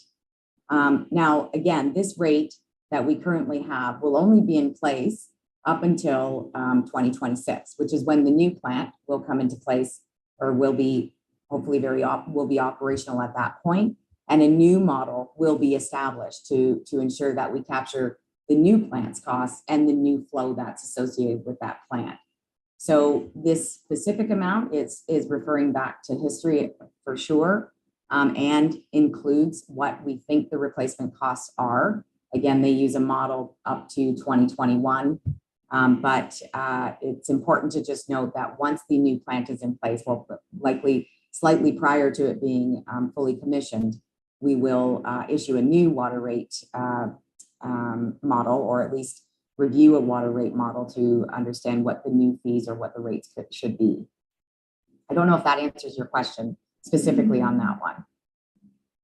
I want to belabor the point, and perhaps if I'm not getting it, we can have an offline discussion. But sure. I'm having difficulty reconciling the original plant construction cost at about $20 million with the 2021 valuation of the replacement of that facility at $19 million. I would have expected the replacement value to be increasing significantly rather than dropping 5%.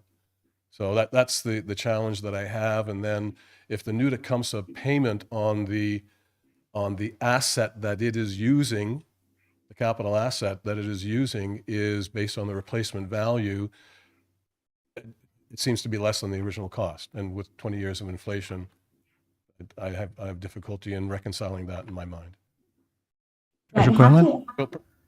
Pardon me, sorry, Your Worship, through you to Mr. Sandberg. I'd have to discuss that with Hemson, but what we have originally in the water filtration plant, now this would just be specific to the filtration plant itself, is 10 million. So I'm not sure if the 20 million you're referencing is sort of everything, and I'd have to look into that. But apologies through you, Your Worship, to Treasurer Quinlan. I don't have the Hemson report with me. I only have the reference to the clause, so no worries. I can't help you. I just know that we need to look at that a little closer, because the original was 20, and I thought it was for the entire plant, and the replacement cost is 19. Yeah, Okay. so we'd have to touch base on that. I have a little bit of a different number for sure. Did you want I to? think I've got them all, and now Okay. there's one or two left for Director Slama, so I'm going to let Director Slama on here, and unless I've missed anything, we can wrap up. Perfect. Go ahead, Director Slama. Thank you, Your Worship. Through you to Mr. Sandberg, I can touch on a couple of questions that he brought forward. So the first one was, when looking at the hydraulic reserve capacity, what is our situation with respect to the wastewater treatment plant? And I can report that we will, as we move forward with our semi-annual reports on hydraulic capacity to council and the public, those will include both the water treatment plant and the wastewater treatment plant hydraulic reserve capacity. And we are scheduled to provide an update in September, our first presentation of that report in September, with the SCAP that we have in place, which really defines how we commit our allocation, what we present, right, as our hydraulic reserve capacity report will follow our SCAP, which determines how we commit our capacity. For the question related to personal liability related to the quality of water, at the board that we're providing for New Tecumseth, I would say that the liability for the town and officers of the town is the same for New Tecumseth as a customer as it is for the residents of Collingwood. So as the owner and operating authority of our water system, we do have responsibility related to the quality and the quantity of water throughout our distribution system at any time. And so that responsibility is the same at that point of transfer. Beyond that boundary valve, which is located at Poplar Side Road, then that responsibility of quality becomes that of New Tecumseth. With respect to Schedule G and the capital contribution for New Tecumseth, I believe Treasurer Quinlan answered that, but the answer is yes. New Tecumseth's capital contribution will be based on the max day commitment that we are looking at with this phase 1 expansion. So that's their portion will be based on New Tecumseth receiving, I won't say ultimate because that is used in a different context sometimes. So based on New Tecumseth receiving 23.5 cubic meters a day eventually in that phase 1 expansion. And their starting point, as outlined in the agreement, is 6,000 cubic meters per day. And we've answered the question, I think, on the temporary capacity. And yeah, and Treasurer Quinlan has mentioned the admin fee. So maybe one of the outstandings is the business plan. And I'll leave that to Treasurer Quinlan if she has anything about that. So any questions on those items? No, thank you. Okay. Treasurer Quinlan. Sure. Thank you, Your Worship, and through you to Mr. Sandberg again. And I'm sorry, with a business case, I thought was in reference to the amount that the annual supply rate was included. But if you mean overall, just the business case of having New Tech involved in the expansion, we're certainly able to provide you the information behind that. I don't have all of the data right here at my fingertips, but we can certainly provide you with sort of an extended version of what has been included thus far. Thank you. That presumably would be publicly available as opposed to just me. Yeah. I don't want to be responsible for anything that's not in the public realm. Yes, I think what we could do is possibly pull something together to share with you, Mr. Sandberg, just to make sure we're addressing the questions specifically that you asked, and then we can make it available on our website. And then the last point, Your Worship, and I don't know that there's an answer, or perhaps not an answer today, and that's the watershed question. Sorry, and I think, Your Worship, that CAO Skinner was going to address that. Okay. CEO Skinner. Thank you through Your Worship to Mr. Sandberg. Yes, this is a question that the council has been interested in, as well as, of course, staff. And one thing that we need to look at is the water is being taken out of Lake Huron, and it is the Lake Huron watershed. And overall, not coming from specifically a particular point of NVCA or Grey Sauble or out of the Midland area, but overall as a watershed. And the regulation of moving water from the Great Lakes is regulated at the provincial level. And I think we all take it very seriously. And I applaud you for having these concerns. We do rely on the province to regulate those changes. And NewTek has said to us that they don't have plans to expand the capacity and to move water, beyond where they're currently planning within their own municipality and the customers that they currently resell to. One of the things that's very important in this agreement is that the water that is provided to NewTek is capped at the amounts shown in Schedule F. So when we're looking at the risk of what this could be, we're looking at what we've agreed overall, should council agree to it, and NewTek's council agree to it as well, would be an amount of water that's set out in the agreement provisions. So I do, from a staff perspective, we believe that we have thoroughly reviewed the watershed issues, talked to our environmental and other lawyers, and felt that it was a responsible use of the water in the Lake Huron watershed under the Ontario Water Resources Act. Thank you. Thank you, Worship. But I would personally disagree with that, but you have the legal opinion, so I'm not going to challenge. Okay. Thank you, sir. Thank you all. Appreciate it. I'll call for the second time for, Mr. Fryer, please.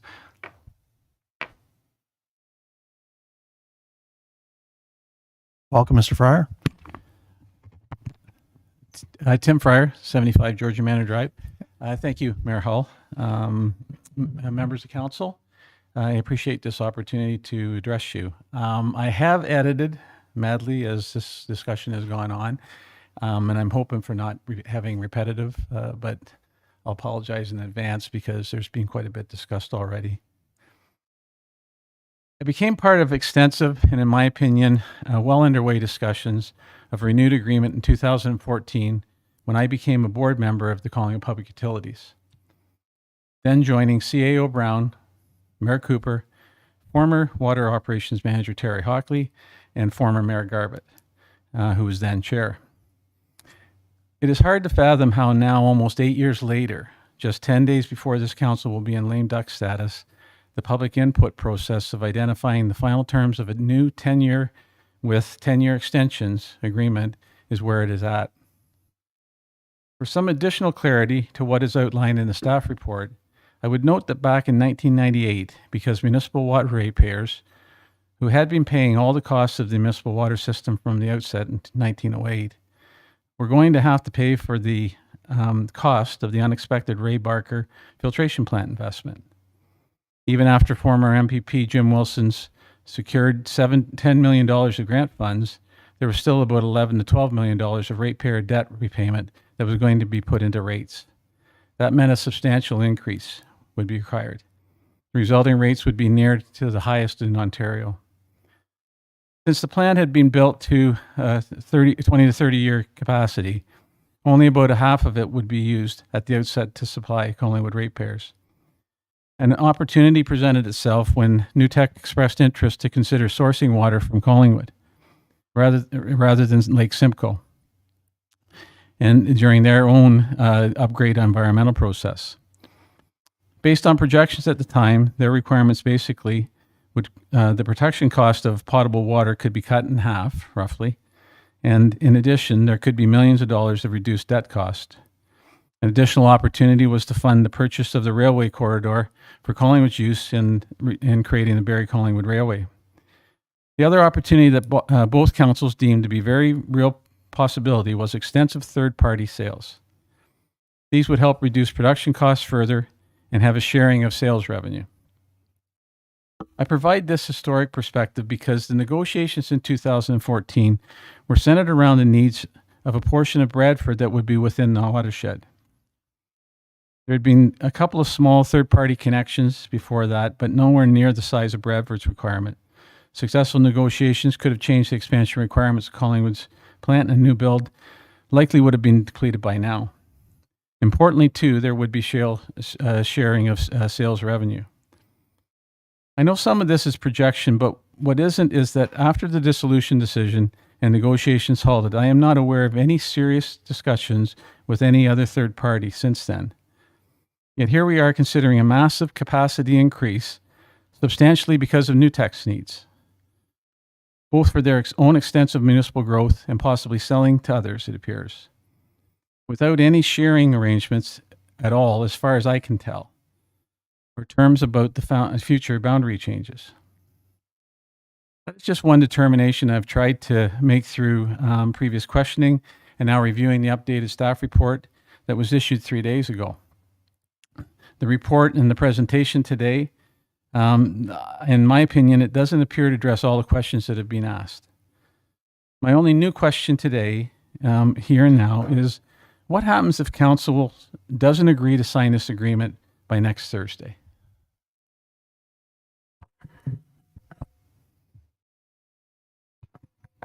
Do you have additional questions, or that's just the one? Okay, no, I'd be more than happy. I'll just maybe add, Mayor Cooper, if I may. I asked this because really council and staff can't expect the public input to be a full response if all their questions haven't been addressed and or there's a lack of time due to the rushing through this. So in terms of the specifics, I'll ask our CAO in terms of what happens should council not deem to approve what's presented. Thank you, through you, Your Worship. I'm going to ask the clerk to address that one, as it does involve procedure and financial related decisions. Fair enough. Thank you. Certainly, thank you, CEO Skinner, and through your worship to members of council and the public. This because of the nature of the agreement and liabilities exceeding $50,000, financial impacts, etc. We could be caught in a lame duck. So if that's a situation, if it is not passed on the 18th, then a decision would not be made until council was not in a lame duck situation. Okay, thank you. If I may, Mayor Cooper, through you to Clerk Amos. In this case, I think everybody would agree that it's a very, very big decision. And I know that I believe it says that in regards to lame duck, if a situation is deemed to be an emergency situation, council, even though it's in lame duck status, still has the ability to do actions. And then to me, that makes sense because there's going to be things that there's, and I would look at this as saying if it takes a little bit longer and affecting next council, and it's about millions of dollars to the community, I'm thinking there may be some flexibility there. Go ahead. Sorry, I do, through your worship to Mr. Fryer, I do actually truly appreciate you bringing that up. We do have delegated authority to our CAO, so we can act in the event you can act for an emergency, or the CAO, should the CAO feel comfortable in making such an agreement, enter into such agreement with her delegated authority that was provided to council. So there is those two options that exist as well. Okay, thank you. So in my opinion, the outstanding questions that haven't been answered for me, and as I say, I've only had a short period of time to look at this, and I could have missed something, or I may have missed something just in editing here. But I asked about the $6.5 million and made reference to the facts that, in my opinion, it appeared to be 50 or 60% of what the present value of that would be in today's dollars. I didn't see an answer in specific to that. Okay. Treasurer Quinlan, could you offer yes, comment? if I may. Your Worship, through you to Mr. Fryer. I haven't done the present value calculation of the 6.5 million. We certainly acknowledge that the original amount that was requested was 5.8 million, and obviously over several years that increased beyond that. Now I think it was well over 8.5 million that when we started the discussion, but I think what we need to recognize as well is that the town of Collingwood benefited from selling off that excess capacity that we talked about very eloquently earlier on. And we felt that 6.5 million was a fair amount to include. Again, I have not done the present value calculation. I think also that you referenced that you felt that it was very rushed, and although I hear that a little bit from the public perspective, I do think that there's been a lot of work from the staff side, and certainly from council's perspective as well in terms of this agreement, and well over not just beginning in this year, but many years coming to this agreement. And I think what our immediate, whether it happens on August 18th or it doesn't, I don't think necessarily changes things that significantly, other than we feel like this agreement is a much better, more fulsome agreement, and it addresses a few of the sort of areas of concern that we've had with the previous agreement, which is true for any agreement. And I mean just no disrespect to the previous agreement at all, but there are things that have come up over time that are difficult to deal with, since the agreement maybe doesn't specify specifically how we deal with them. So although I can appreciate your comments, I feel that staff have put a lot of time and effort on both sides, in New Tech and in the town of Collingwood as well. So I don't feel that it's been pushed through that quickly, although I can understand from a public perspective that maybe you could see that. But July 25th to August 18th, we felt was quite a bit of time to consider all aspects of the agreement. Thank you, Mayor Cooper. And through you, what would happen if we said, no, we'll just keep the 18.5% interest, and how would that affect New Tech's investment into the new plant? Treasurer Quinlan. Thank you, Your Worship, Mayor Hall. In response to that, so at this point, and I think what both municipalities agree is that the previous agreement with NTIS did not serve either municipality in the way it was originally anticipated, and that was the future sales to third parties, and there was a slight surplus that would come back to the town of Collingwood.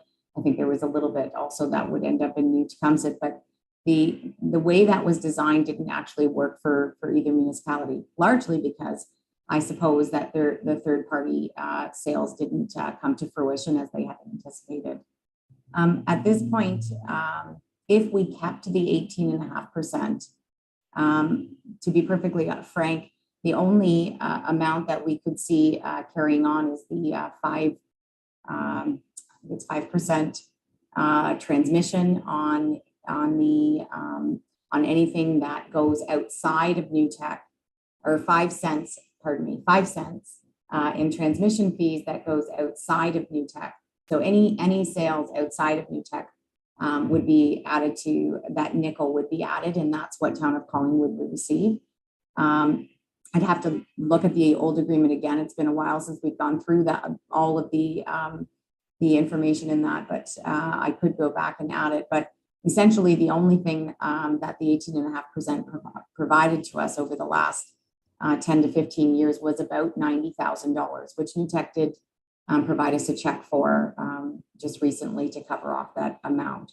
So I feel like having the administration fee and having this updated annual rate is a much better path forward, and is much more beneficial to the town of Collingwood.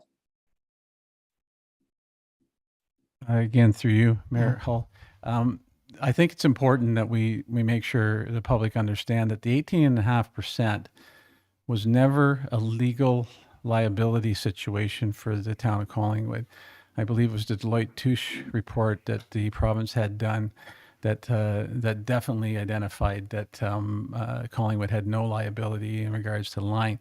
It was taken as an interest, so there would be the benefit if surplus funds came through, or the 5 cent and the 5 cents in addition of 18.5% on those surplus funds.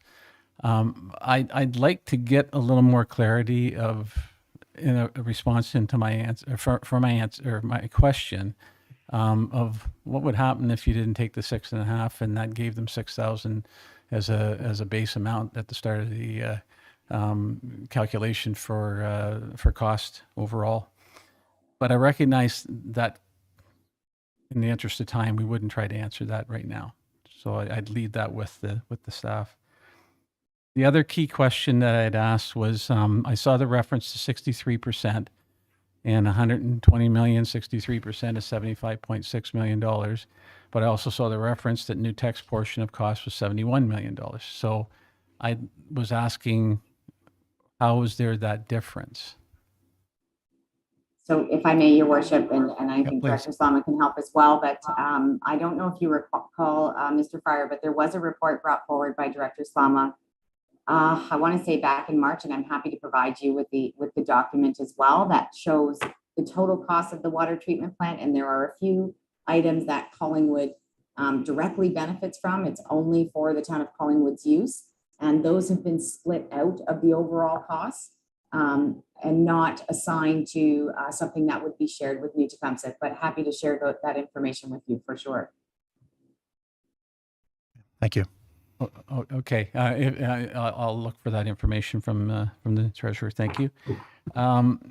Again, it doesn't appear in regards to any third-party sales by New Tecumseth that there'd be any sharing by Collingwood, and I think the treasurer's confirmed that and referred to the benefit coming back is the amount that will be capped at 400,000. I probably asked the question of why would we cap anything, including CPI. It seems to me like if it's CPI, it's CPI. Everybody when New Tecumseth is preparing their budgets, they're going to be basing their calculations on a CPI adjustment. It just seems like it puts risk onto Collingwood, as does the cap of the $400,000. May, Your Worship. Go ahead, please. Oh, sorry. So I just addressed that. So again, that additional fee, or maintaining that 18.5%, doesn't change us, or doesn't stop us from going back to the 6,000 cubic meters we're talking about, right? So we are starting the conversation, or we are starting the water treatment plant expansion at 6,000 cubic meters and not at the 9,500. So just to be clear, that's where that dollar amount is incorporated.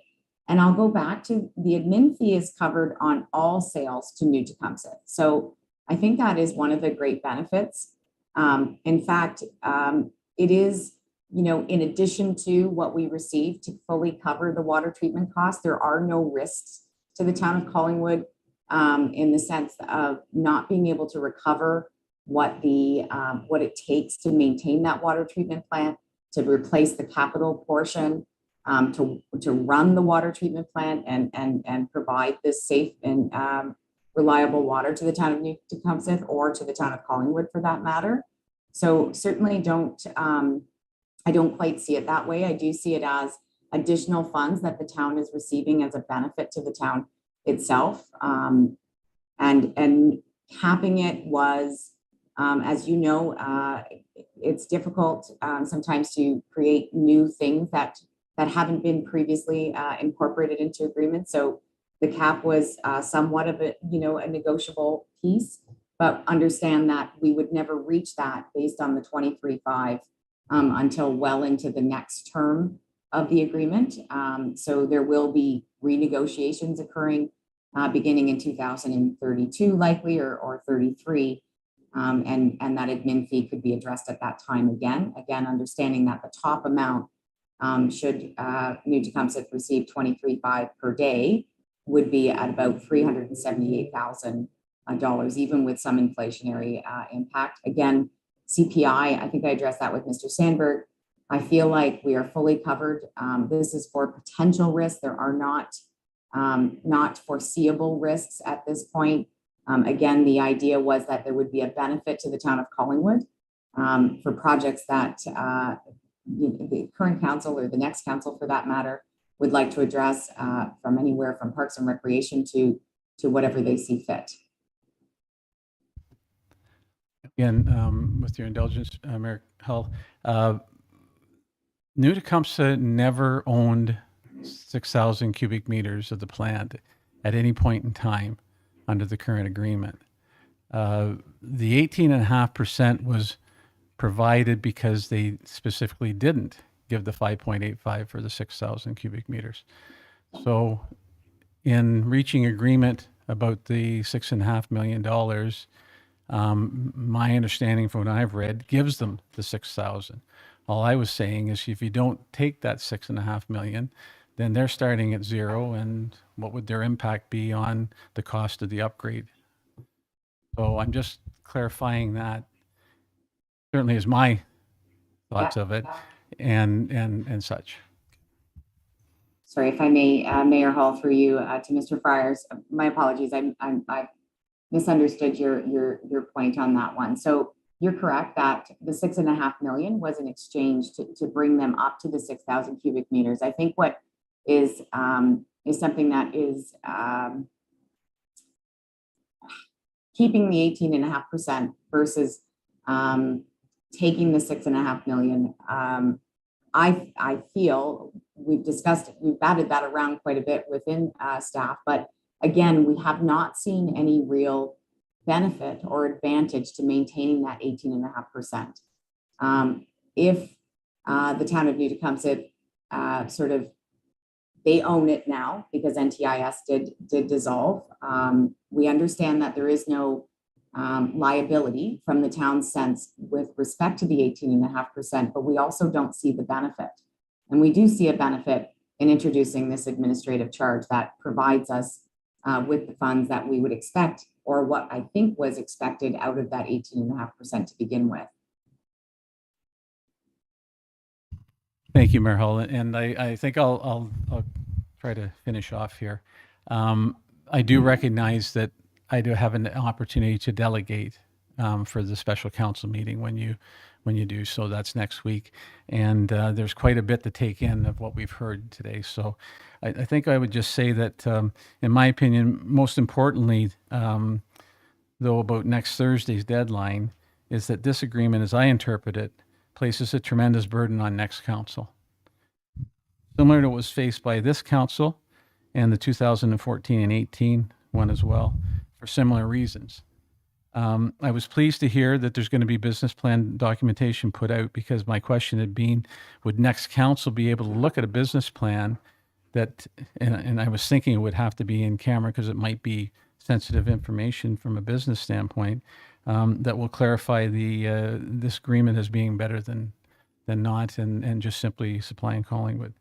So as I said, I'm going to leave off at that. I really appreciate the opportunity and all of the responses from the staff. And I will listen for council's discussion now, and then look for further clarifications as they come. Okay. Thank you very much. Pardon me. Thank you, Mr. Fryer. So I'll call now for a third time from the audience. If there's anyone else that would like to ask a question, make comment, please come forward.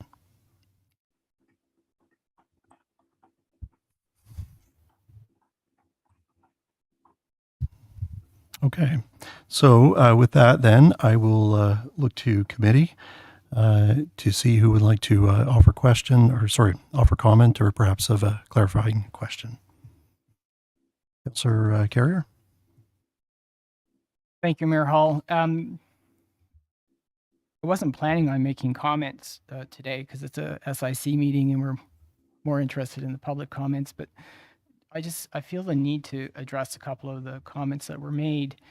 Having been part of a council that approved the original deal way back in 1998, 99, 2000, and working through that for a consecutive 13 years of trying to find a better deal for the town of Collingwood before I chose to leave office at the end of 2010. Having served both as a councillor and mayor, having served as a member of the CPUSB, and also a member of the director of the Board of Collis at the time. When Mr. Fryer mentioned his comments about Bradford, West Gwillimbury, I want to emphasize the fact that we did feel we had a pretty good deal way back when in 1998. And partway through the process, there was an announcement in the news from Bradford, West Gwillimbury, that they had reached a deal for the exportation of water, buying water from New Tecumseh, and Collingwood Council didn't know about it. So that had been a discussion, and I say this respectfully, I believe it wasn't with the town of Collingwood Council, and I looked to my colleagues at the time that were there, we didn't know about it. The first we heard about it was on the news. So the communication problems began a long time ago, and I'm not going to run them down because so much has changed since then, but I don't want people to look at this in reflecting on years past, it was an idyllic time. It wasn't. It was a stressful time. We had gone into the partnership thinking that we were going to have a much better relationship than we ended up having at the time. And I'm glad to see that through the direction of all of you and with the supportive staff, that the relationship between ourselves and New Tecumseh has improved so dramatically. I must comment on the third-party discussions and the lack of awareness, and I mean this respectfully, Mr. Fryer. When I was mayor, I led discussions alongside CEO and Executive Director of Public Works at the time, Ed Houghton, with the full knowledge of the CPUSB and Collis and Council, as all of my meetings were minuted and submitted to each of those organizations for comment. They were aware of discussions with Federal Minister John Baird, Tony Clement, Provincial Minister George Smitherman, in looking for creative solutions with ourselves in New Tecumseh. It included wastewater, and it also included potable water. And we also talked to the Federal Minister of Defense of looking for third-party water sales as well along that pipeline corridor. And if you're not aware where that pipeline goes, we're talking about baseboarding. So all of those issues were documented and clearly submitted. So I don't want people who are listening today to say that third-party discussions did not occur in the past. They did occur. The awareness of individuals, that's up to themselves to state, but I want to make it perfectly clear that we've been looking for solutions for water and wastewater with our southern partners for a very long time. And I'm proud of the work that this council and this staff has done to bring it to this point. It's unfortunate the lame duck period is coming up, but it doesn't mean that the big decisions put on the shelf because of the timeline. All of you were elected to serve. I was appointed to serve, and I accept that privilege and the responsibility that comes with it. And if that means on the 18th we make the decision, I'm happy to participate in that. I just strongly felt the need to clarify those comments.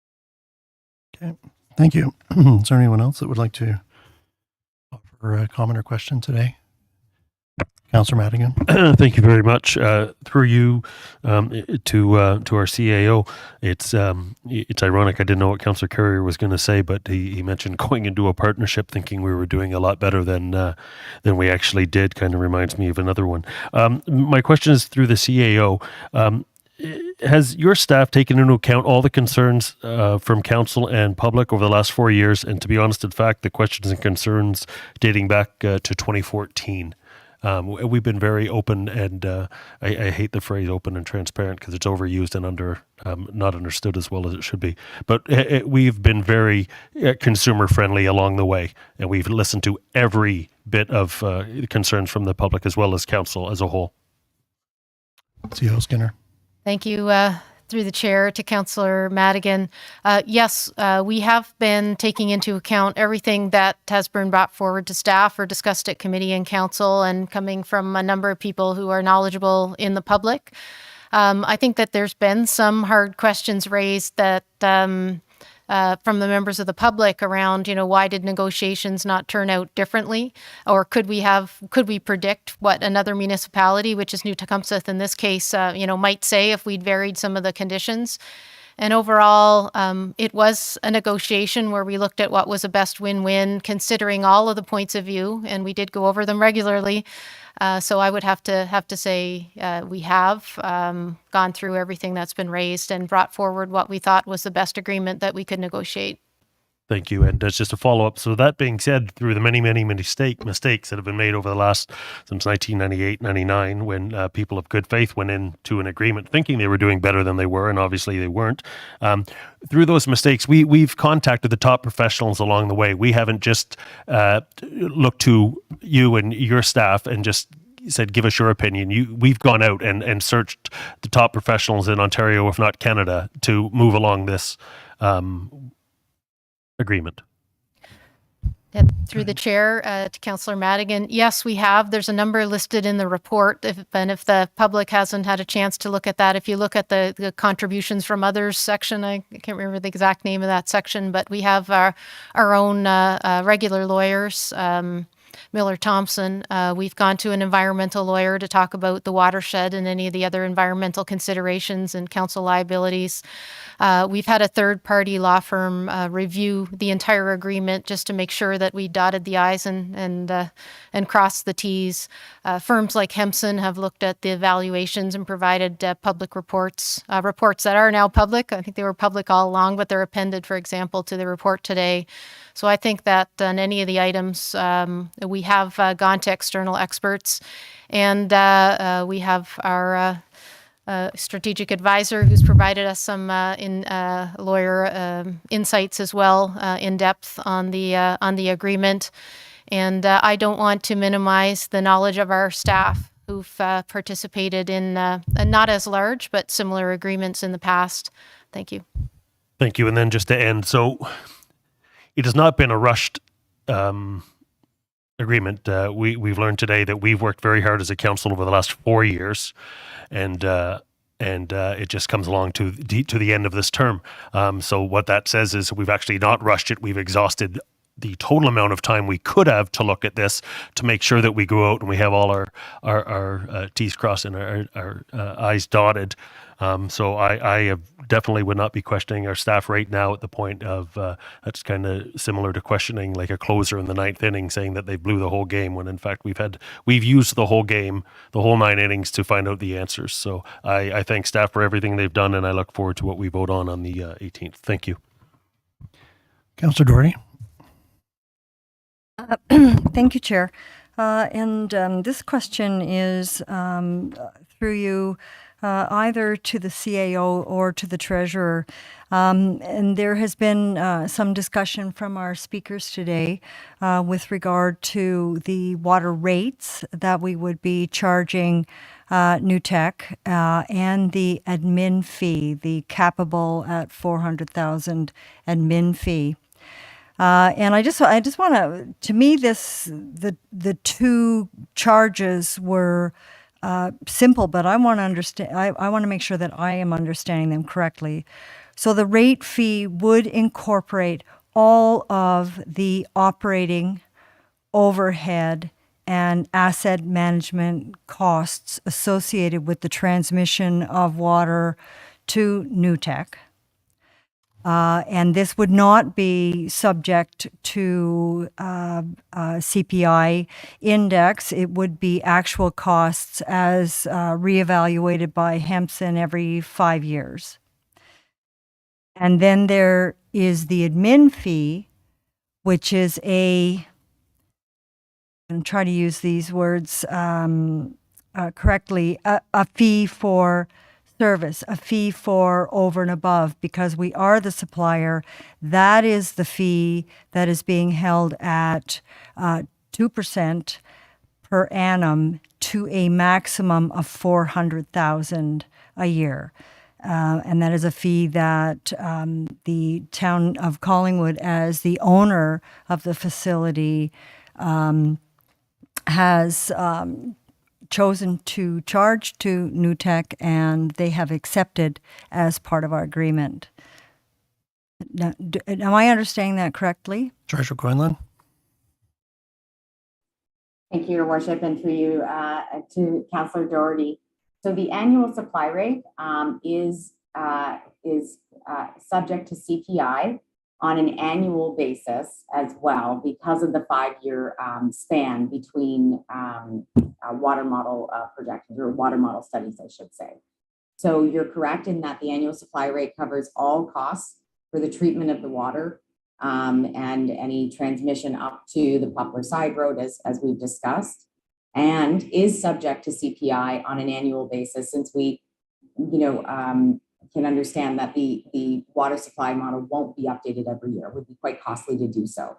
So in that 5th year, however, when it is recalculated, or prior to that, it says at least every 5 years, because there may be certain situations where it might need to be done earlier rather than up to that 5-year mark. A new rate will be calculated based on the current cost of the system as it stands at that point, and looking at the flows and all the things that come into play when it comes to setting supply rate amounts for water. So that part, absolutely you have. And the second part, I would say, yes, that it is a service fee. The administration fee is a service fee on top of this annual supply rate. And we have subjected it to a 2% maximum CPI, albeit it is a sliding scale. If in 1 year the supply or the CPI is below 2%, we are able to capture that going forward. So we're looking at 2% cumulatively up to the $400,000 maximum that we can receive per year. And I'll remind everybody again, it will take us quite some time to reach that $400,000 a year. In fact, it would be, I think, in year 13 before the $400,000 with CPI inclusive, before the $400,000 would be achieved. Thank you. Okay. Any other questions, comments for clarification? Okay. Seeing none, then I will put this on the table. The staff report T2022-08 Water Supply Agreement, Town of New Tecumseh, be received, and that the staff proposed draft agreement be subject to incorporation of any further public input and direction of council, and brought for final review and consideration on the August 18th, 2022 meeting of council. Can I get a mover and seconder, please? Got Acting Deputy Mayor McLeod and Councillor Madigan. And call one last time. Any questions of clarification? Seeing none, those in the affirmative. And that's carried unanimously. Thank you. That takes us to item 5.4. And I'll look through our CAO to our clerk for an introduction, but I believe we have our BIA General Manager, Susan Nicholson, with us for a presentation this evening, or this afternoon. Yes. Okay, thank you. Yes. Thank you, Your Worship.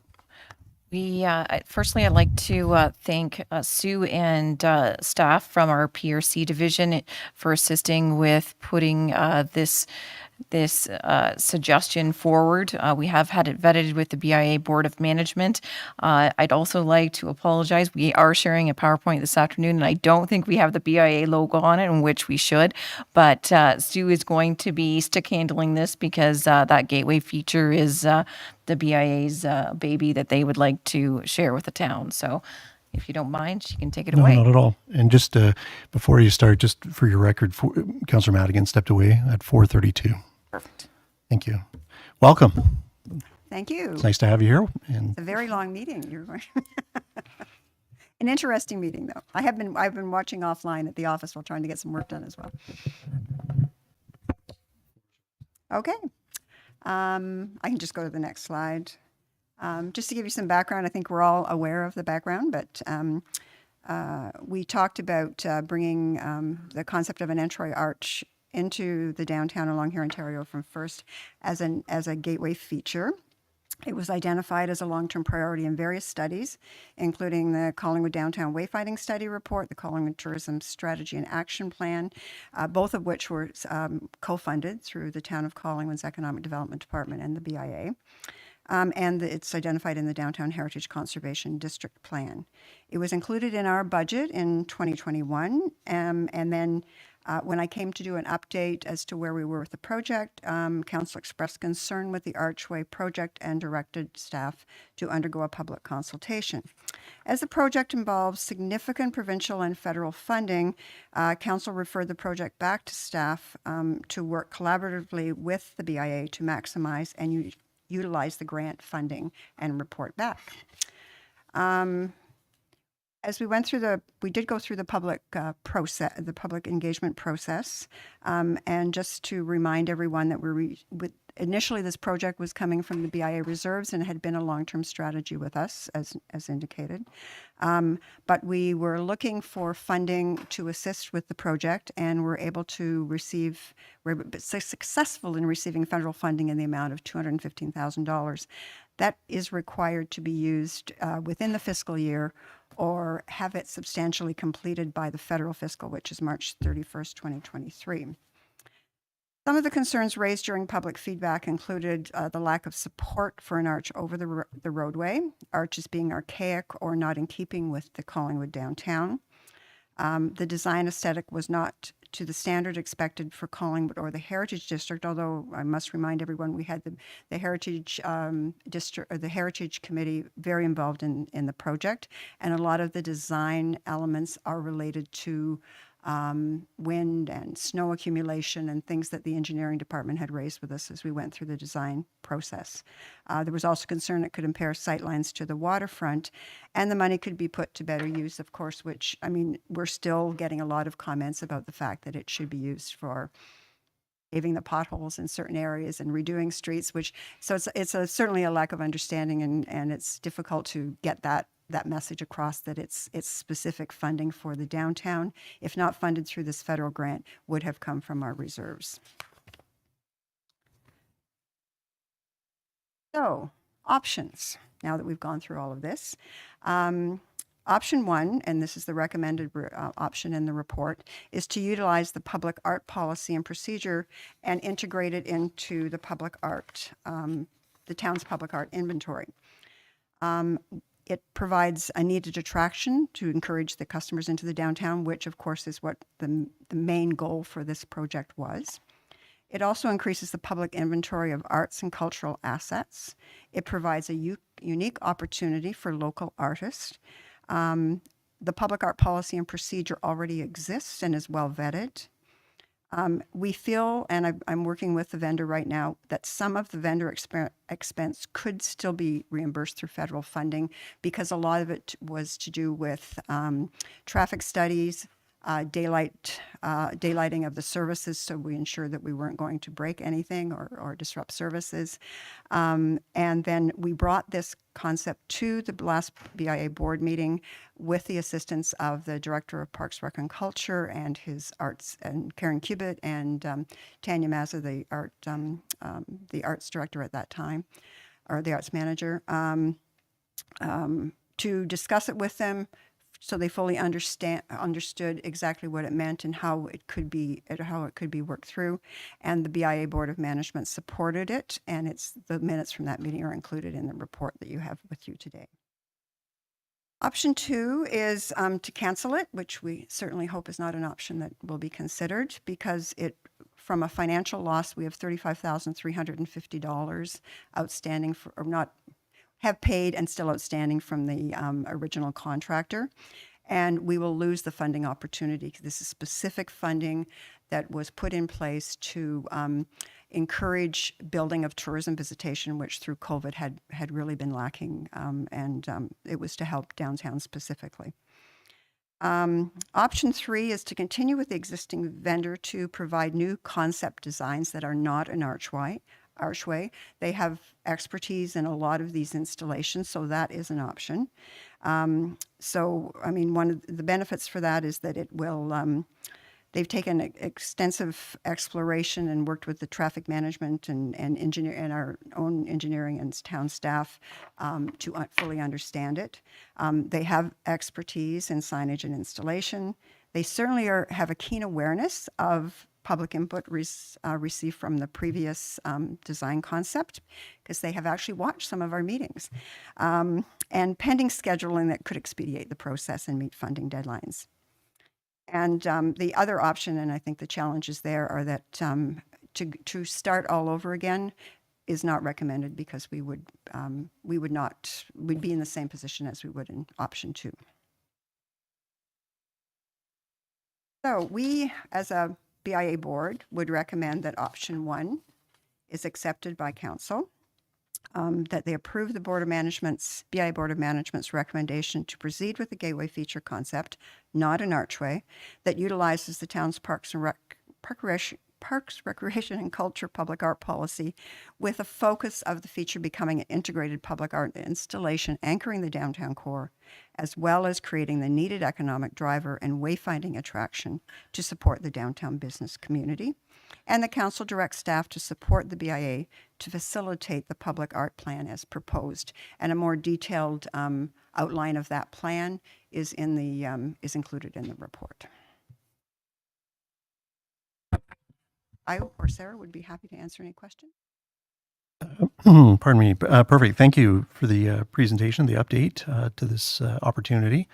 And I'll first go to our clerk and just see if there's anyone online or in the audience who would ask a question or comment.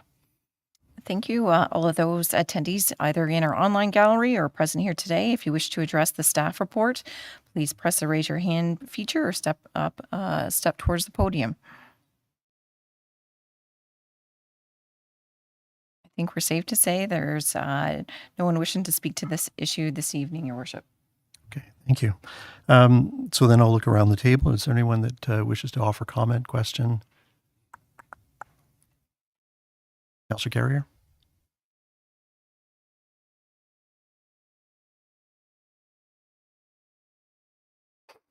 Sorry, through Your Worship to the clerk. Appendix B, page 167 of 168, the recommendation from the BIA board minutes that were provided to us does not include the last sentence really in the recommendation that you have presented for us on the agenda today. It says that the BIA Board of Management move forward with the public art process for a downtown gateway feature project, and that the selection of the project is targeted to be completed by the end of January 2023 in order to meet the requirements on the grant. That's the recommendation that was carried. That's in the minutes that was provided to us under Appendix B. I'm fine with the recommendation, except when you get past the installation anchoring the downtown core. I mean, everything else for me should be stricken. And I say that because having read the wayfinding report, I feel that it is contrary to our sign bylaw. I feel that it is contrary to the Heritage Conservation District, the first arch installation or proposal that came forward. And it is almost as if it's a sign project in the guise of art. And quite frankly, I think art is art, and let art be the anchor, as opposed to wrapping it in the envelope of signage, which I think this is almost another kick at the can that we had before. And I thought we had sort of rejected that and wanted to have some type of gateway feature, but the emphasis was on art, not what is it, sheep by wolf's clothing or wolf by sheep's clothing. To the clerk, please. Go ahead, and then I've got a comment. Thank you. So to address your first question, why that remaining piece was not identified in the recommendation here that was passed by the BIA Board of Management is because staff have taken a look at the plan to ensure that at least that component could be integrated in the timeline. So what's presented to council is what can would happen to secure that time frame that was requested by the BIA Board of Management. And whether you call it a gateway feature or art or signage, we're calling it public art for the intent of this option, so it would be considered art. And I would take council's direction on how they wish to frame that, and if Councillor Carrier wishes to remove that remaining component about the anchoring. As a follow-up, when we discussed this originally, the wayfinding report was readily admitted that it was about signage, and the fact that the town can exempt itself from signage, therefore we conform to the sign bylaw because technically we're exempt. So that was my point, was that we shouldn't be exempting ourselves from the process. And when you go back to the downtown revitalization project, and I had supplied all of the original slides to council and staff, that we had looked at a number of projects back then, and where the discussion several weeks ago fell apart was that council really wasn't included in a fulsome discussion by council's judgment, and that henceforth we went through that engagement process, and the public rejected it. And I think the public rejected it not because they were misunderstanding the finances, but because they didn't want an arch that blocked the view in the downtown core and was contrary to the Heritage Conservation District. So I mean, it's whatever the decision of council is. I certainly would propose an amendment when that's appropriate to strike after the word downtown core off the recommendation. Can I add to Please. Sarah? Certainly at the board meeting, it was very clear when we worked through the process with the representatives from the director from Parks, Rec and Culture, that the board was quite cognizant of the fact that we couldn't just go to a sign maker to say, make me a nice piece of art to put at the end of the street. It's very clear that the public art policy is very defined and definitive, and that there's great engagement about it. Certainly we can work with themes similar to what the new sculpture that will be coming into the Tremont Square area. You can set the themes. I think working through the public process on this, I think the theme is what has built this downtown, and it's the shipbuilding, it's the rail, it's the shipping that basically created this community. That was the basis of it. So I think those types of themes are what, as we work through the process, will help define what this piece of art looks like. It will be art, and it's clear if we go down this path that although we assume we hope that it will be something that will be an attraction and visible from, and large enough and visible from the street to encourage people to look and to perhaps turn and come into our downtown, it will be creating public art as part of the public art inventory under the guidelines of that department's public art policy. Thank you. Councillor Doherty? Yes, thank you, Chair, and through you to Ms. Nicholson. I'm very supportive of this recommendation, and I applaud the BIA board for having taken a very negative assessment of their original proposal and gone back to the drawing board, no pun intended, and coming back with a creative approach that I hope, I perceive will be a win-win for the town, for the residents, and for the BIA.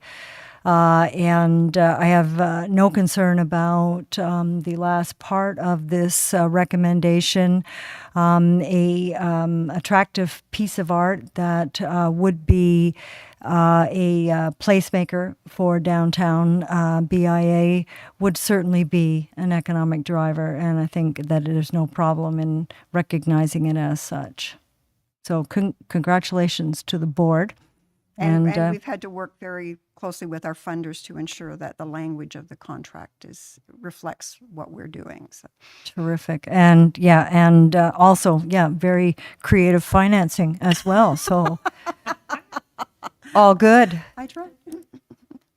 Thank you. Councillor Doherty, go ahead. Thank you. Just not to echo, but a little bit of an echo. And I will tell you, General Manager Nicholson, I'm glad that you wore what you wore today. It appears that you have made lemonade out of lemons. So well done. And I do believe that this is clever. And I do have a couple of questions. However, I'm remembering the discussion about our flying rhinoceros that is someday going to be installed. And I'm just trying to think of what other pieces of public art we have that have gone through this policy. And I'm not sure whether you can bring that to mind or whether I ought to be looking to someone at Parks and Rec and honestly, I don't need a story. I don't need an answer this minute. But I think it's a relatively new policy and so through the chair, if there's a staff member who can, oh, hey, there's Wendy. Is that Wendy Martin? Yes, I can. Welcome, Wendy. I can, through the mayor, provide you with a couple of examples. We had public art call out for artists with Mountain Croft Park, and there's a winged bench that was installed at Mountain Croft Park. There is a couple of benches along the boardwalk that was a call to art. And I'm trying to remember if there was another one. For some reason, I'm thinking of a third, but it escapes me right now. I can most definitely share the listing of public art that we have in town if that's of interest. Thank you very much. It doesn't have to be on yellow paper. Thank you. It perhaps, Wendy, it would be of interest to council if we could have just an inventory of the public art. There are a number of pieces that are celebrated throughout the community that predate the policy. And I certainly remember watching with interest the debate around this table, not by this council, but the previous, I believe, as it was as it related to the formation of the policy that is now in place. Any other questions, comments? Yes, Councillor Hamlin. Thank you, Mr. Mayor. I also wanted to thank Susan here for the brilliance of the BIA in coming forward with a solution. I think our downtown needs public art, and this is a great solution to solving that problem. I was initially in agreement with Councillor Carrier's concerns because we do not want art, disguised, or I guess it would be an arch disguised as art. But I'm quite satisfied with the response to that question that was given. And I'm very happy to support this. Thank you. Wonderful. Anyone else with comment before I table this? I'm just going to add two comments actually. First comment would be that after what happened, I was the one that asked to have this process looked at a second time, and I appreciate the staff and BIA staff working collaboratively. The second, take it for what it's worth, art is in the beholder. We followed a process. Some may disagree with the process, and one form was presented. It was presented in the form of an archway. Be clear, you're voting on a process today, not the piece of art. So when it's installed and people don't like it, you voted for the process. Are there any other questions or comments? Yes, sir. Thank you. I'm proposing an amendment that after downtown core be stricken. Okay, well, let me put it on the table and then I'll look to have you make your amendment. The staff report C 2022-24 options downtown Collingwood Gateway features be received, and that council approve the BIA board management's recommendation to proceed with the gateway feature concept, not an archway, that utilizes the town's parks, recreation, and culture's public art policy with a focus of the feature becoming an integrated public art installation anchoring the downtown core, as well as creating the needed economic driver and wayfinding attraction to support the downtown business community. And that council directs staff to support the BIA to facilitate the public art plan as proposed. Can I get a mover and seconder, please? I've got Councillor Jeffrey. And I've got Councillor Doherty. Okay. Are you tabling your amendment, sir? Yep, go ahead. Waiting to be acknowledged. Yes, I propose that after the word downtown core, that the remainder of that sentence be stricken. Clerk Olmus, you understand the request? Okay. Do you have a seconder? So there's no seconder, so the amendment fails. Are there any other questions before I call the vote then? Okay, seeing none. Those in the affirmative? Those opposed? And it's so noted. And if we could have Councillor Madigan return at 5 to 5. Thank you very much, General Manager. And also a thank you to the director and his staff of the Parks, Recreation and Culture for their assistance in helping us get to this point and for their assistance that will be forthcoming as we work through the process. Perfect. Thank you. That takes us now to item 6, which is departmental updates, and we do have one today with Director Valentine, 6.1 OLT updates. And yes, I know your question, and I'll go ahead. Through you, Mayor Hall, to the clerk, if the clerk could just clarify for the DevOp meeting scheduled to begin at 5 for the public and give the committee perhaps a small break before we go into the next meeting. If we could set that now, and that would be great. Thanks. I think the response that was given to my question is that notice was provided that the meeting will follow. But I was also noted that the chair would be buying dinner for committee members prior to. So. Oh, is that right? Okay. What you wish for, it's rice cakes. Right. Okay. Yeah.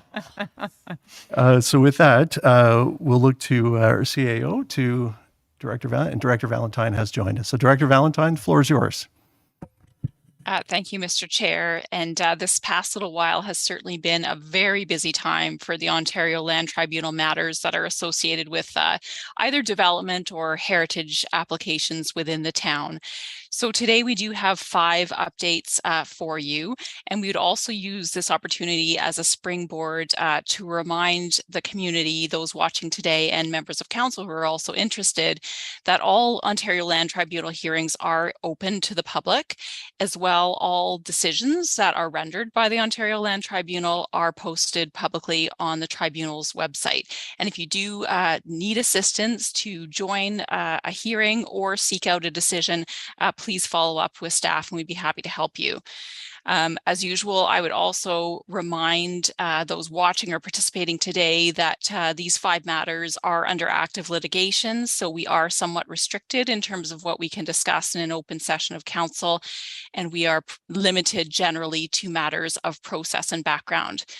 So as mentioned, Chair, we do have 5 updates. They're pretty rapid fire. They're not lengthy, but is it your preference and council's as a whole for me to pause after each update for questions or hold questions till the end of the commentary? If you could go through the 5, and then we'll open it up for questions. Okay, thank you so much. I will do that. So we'll begin with 12 4th Street. As you'll recall, that was an appeal of a refusal of a heritage permit to paint exterior masonry. The hearing did take place on May 31st of this year, and a decision was released by the tribunal on June 17th. Unfortunately, the written decision did have a small error contained within it. It did not impact the essence of the decision, but was nonetheless incorrect. That error had been pointed out to the tribunal member who rendered the decision, and they agreed to correct the error. And now that amended decision is posted on the Ontario Land Tribunal website, and it was made available on July the 27th of this year.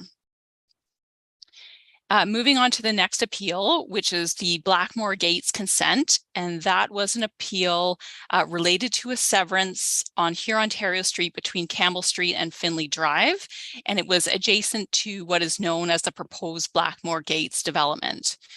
The appeal itself was an appeal to the positive decision rendered by the town's Committee of Adjustment to grant the consent, and it was lodged by a neighbor.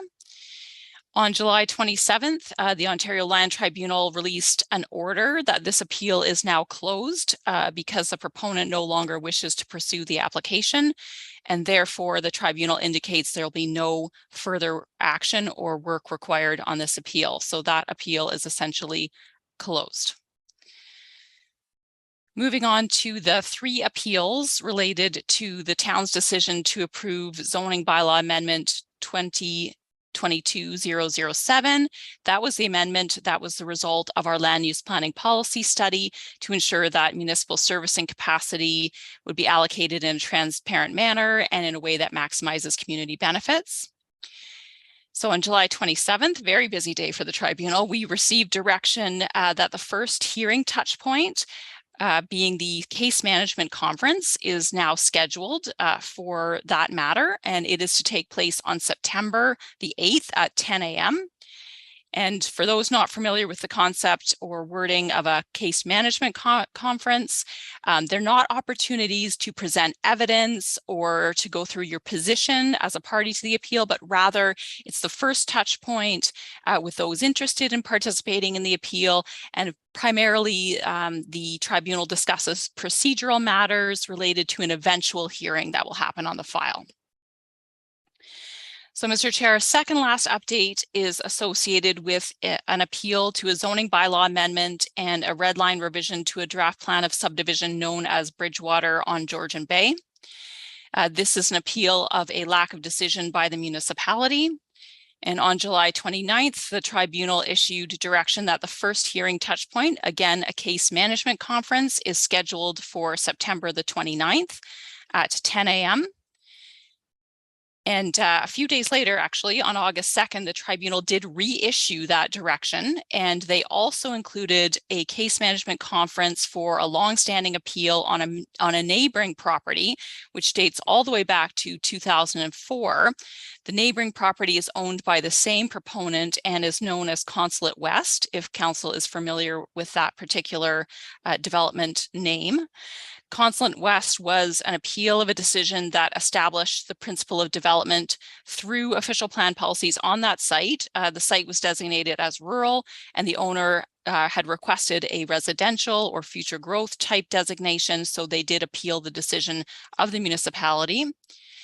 And town's legal counsel is currently seeking clarification for the tribunal as to why the two case management conferences have been scheduled for the same date and time. It was our understanding that the Consulate West appeal was being held in abeyance, given that the town is currently going through an official plan review. So more on that to come when we have further clarification. And lastly, Chair, the Huntingwood Trails West appeal hearing dates have been scheduled and confirmed by the tribunal. They will begin on August 31st, lasting for approximately 7 business days through to September the 9th. Although the hearing may not last that entire time, they do have 7 days scheduled. As a reminder, the hearing was originally anticipated by the tribunal to be a 5-week time slot, but the tribunal has decided to reduce the number of days required for that hearing based on efforts to scope issues by the remaining parties. Thank you for the opportunity to provide the update, and happy to answer any questions should any arise. Thank you, Director Valentine. Before I open it up for questions, I, along with the others around this table, were not aware of the 5 subject matters. So I just want to make the public aware from a transparency perspective that item number 1, which is 12 4th Street West, in the past, I've always declared a conflict and removed myself from the table, as this was an update, as was the case one meeting prior, not prior, but one discussion prior. I did not. However, if somebody intends to pull it and ask for a question that may require a direction, then I will remove myself. Okay. So with that said, does anybody have any questions related to 5 items? Councillor Hamlin? Yes, thank you. Through you, Mr. Mayor, I just have 2. One is with respect to the Blackmore severance matter. And our Director Summer mentioned that the proponent no longer wished to pursue the matter. Does that mean the developer has essentially abandoned the severance application? Director Valentine? Through you, Mr. Chair, to the councillor, that's correct. The proponent no longer wishes to pursue the severance application and has abandoned it. Okay, thanks for that. And my second one was the very last one, through you, Mr. Mayor, that Director Summer mentioned was Consulate West. And if I understood it, it was an appeal that's now 20 years old almost, relating to the official plan that we're now in the process of replacing. Are there companion appeals dealing with zoning or plan a subdivision also with this official plan appeal? Director Valentine, that was 4 on your list. Thank you, Mr. Chair. Through you to the councillor. No, I'm not aware of any companion appeals for Consulate West. It was an appeal of the principle of development established through the official plan in 2004. Okay, great. That should be a good, easy one to get rid of. Thank you. Are there any other questions for our director this afternoon? Okay, thank you, Director Valentine, for the update. It's appreciated. That takes us then to 7, which is other business. And we had moved an item. Councillor Jeffrey, I don't know if you want to move that to Thursday. I don't know if we'd have an opportunity, but... Thank you for that opportunity, Mayor Hall. I'm not sure it's relevant to the business we're doing on Thursday, but Fair enough. I'm happy if we want to receive that answer on Thursday, if time permits. That's fine. I'm going to look through our staff. If Treasurer Quinlan was still with us and was able to answer now, or if there is an opportunity on Thursday, whichever is, there she is. Treasurer Quinlan? I'm sorry, I had literally just stepped away for a quick break to the kitchen. So if Councillor Jeffrey could restate the question. Sure. Go ahead, Councillor Jeffrey. Thank you, Mayor Hall. Through to Treasurer Quinlan. Yeah, it was just my question from earlier in terms of being able to understand the impact of the decisions you've referred to today, which are coming from reserves, where typically we just feel pretty relaxed because the money's coming out of reserves. But we all know that staff have been really pressuring councils of late to council budgets of late to improve the cash within those reserves. And so by spending them, I think we need to have a better understanding of what kind of impact we're looking at budget time. Because not only will you be looking for the increases you typically ask for to those reserves, but we're also going to be having to replace what we're spending right now, because these aren't, as far as I can understand, were not contemplated in the asset management plan forecast, except maybe the one that we forgot to carry forward. Thank you. And so the other conversation, sorry, Treasurer Quinlan, through the mayor, was that if you prefer to answer it Thursday, even though it's not really relevant to what we'll be discussing Thursday, I think the clerk and we would be happy to be able to facilitate that answer through to that meeting. So that's it. I think I'm okay to answer today, Your Worship, if everybody would like me to carry on. Sure, go ahead. Okay, through you, Mayor Hall, to Councillor Jeffrey. So I think part of the question, may have been answered when I answered Deputy Mayor McLeod, but I'll start off with that same comment that we'll go back to our auditor's presentation of our financial statements and the fact that our total reserves were quite hefty, or at 114% of our municipal operating expenses. Now, that being said, some of those reserves and reserve funds, as you know, reserve funds especially, are slotted for particular spending. So that would include development charges and water and wastewater reserve fund as well. But certainly we were the risk category from the province states that if you have 20% of your municipal operating expenses in reserves and reserve funds, you're considered to be a very low risk. And we were at 114. So we're quite well above what they would consider to be very low risk. So I think that I'll start with that.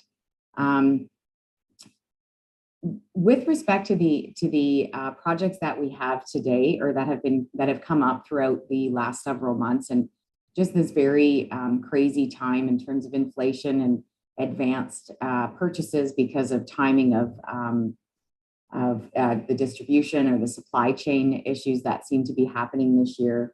I don't think anybody could have, predicted how much of this would really happen, and certainly not saying that that was what you're expecting. But I think for next year, when we go to look at the 2023 budget, you're in fact quite right. There may be some situations where we're going to have to look at how do we increase the reserve intakes for 2023 and beyond. Not necessarily always the case. For example, A couple of the reports that have come forward have been primarily development charge related, or at least 50% development charge related. So those overages, when it's specific to development charges, will be caught up in the next development charge study, which will actually happen in 2023 as well. So we'll addressing on that standpoint. But certainly when it comes to the budget this year, I think we're going to have, some tough decisions and discussions about what inflationary amount should be included, and also how we, draw back or claw back what may or may not be required when it comes to asset management. Because you're right, we haven't incorporated, these large influxes in the asset management plan that was just recently prepared. I'll also say that all that being said, for example, today we've asked to use the operating contingency reserve, and it's put in place for exactly situations like this, where things have been or new things have come up, or new or increased expenses have occurred, and it's set up at 1% of the total tax levy each year, or at least what we expect it to be is at 1%. And this year we have achieved that. So there is $380,000 in that operating contingency reserve. So certainly could handle the increased expenses with respect to the tree canopy. Again, we know that the membrane situation is recovered through water rates, albeit as we reconduct studies and increase those rates, that these things will come into play as well. But I think overall, we just need to make sure that when we look at the 2023 budget, is that we're as knowledgeable as possible as it comes with respect to inflation. And I think it's going to be very difficult. I think we're going to have to be able to do the best job that we can and be flexible, and in terms of increasing or looking at alternative methods of financing. But again, I'll go back and just tie this up with, I think we're very lucky, very fortunate that this council and previous councils, in fact, have provided a great base for reserves and reserve funds as we stand today. Thank you, Treasurer Quinlan. Yeah, thank you very much. That's, I think, a really thorough overview. And I think the Treasurer did refer to, though, the categorical challenges within that. Even though in the 114% we're in great shape, there are those categorical positions of reserves that we need to be mindful of. So, and we did ask the question at the time when we were speaking about when the financial statements were presented to us, and the very beneficial cash flow or cash holding position that we are in great shape, but the budget discussion come down to the pennies and trying to build up those, and all of those translate into an increase in taxes for our taxpayers. So I think they're important matters for us always to be cognizant of when we're making these decisions. So that's it. Thank you. Great. Thank you. Councillor Carrier? Follow up on that discussion. The town, I think, has enjoyed a rather robust surplus for the last, 20 years or more. Are you projecting a surplus for this year, and do you expect the budget crunch to actually occur in the following year after we've really faced let's say 18 months of inflation that might affect the growth dollars that are coming into the community? Treasurer Quinlan? Through you, Your Worship, and to Councillor Carrier. I think that's a great question. A majority of that surplus over the last 20 years or so has been due to the fact that there has been such extreme growth for the town in terms of assessment growth, for example. And I think that occurred in the past because MPAC was always sort of catching up and trying to get the assessment values for things sort of 2 to 3 years in the past. That situation hasn't happened quite the same over the last couple of years. And the budgeted amount back in the day used to be fairly low with that, because there was a risk. You never know when that growth may or may not occur. So there's definitely some risk when you go to budget exactly what you would expect for supplementary taxation. Albeit I think we were being fairly conservative in the past. We're not being quite so conservative today. And nor were we in the 2021 budget for that matter. I don't expect that we'll see a large surplus this year again, because generally it's created out of the supplementary taxation piece, albeit we will see some supplementals. At this point in the year, we're up to about 600,000, which is exactly what we budgeted. However, I do expect we might see a little more in the month of September as well. But without looking at the current status today, we are bringing forward our second quarter report in September. So we'll be able to see a bit of a forecast on that report to show you where we expect to land for the year. But at this point, I'm not predicting that. Thank you. Any other questions, business? Yes, sir.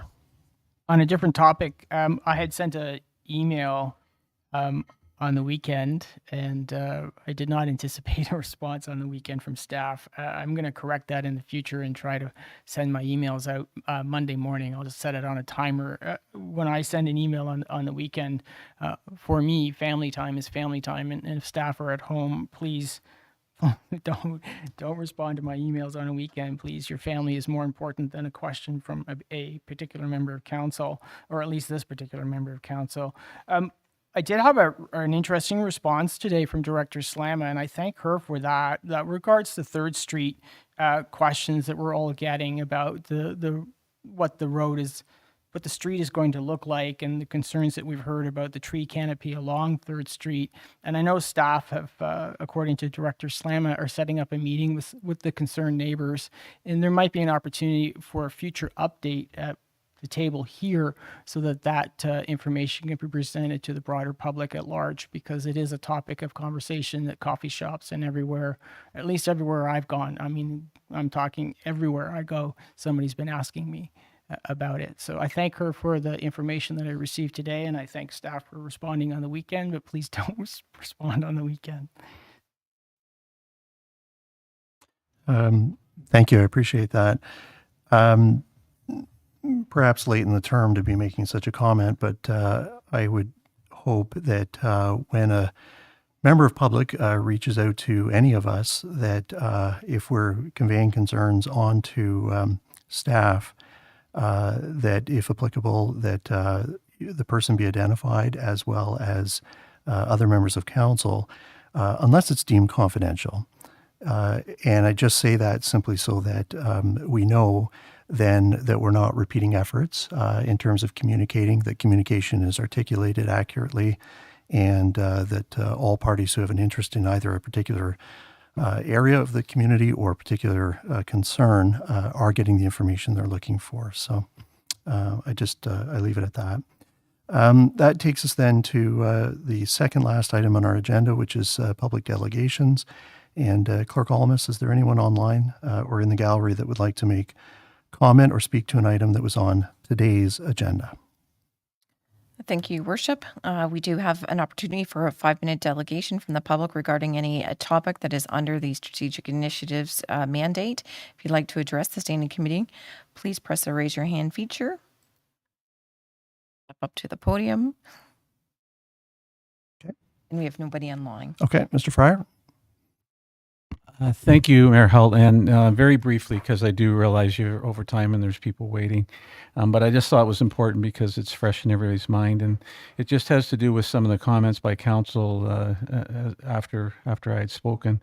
And I just wanted to clarify that I did refer to no discussions with third parties after the 2004 decision to cease with Bradford, and Councillor Carey quite accurately talked about the extensive attempts through the 15 years prior to that.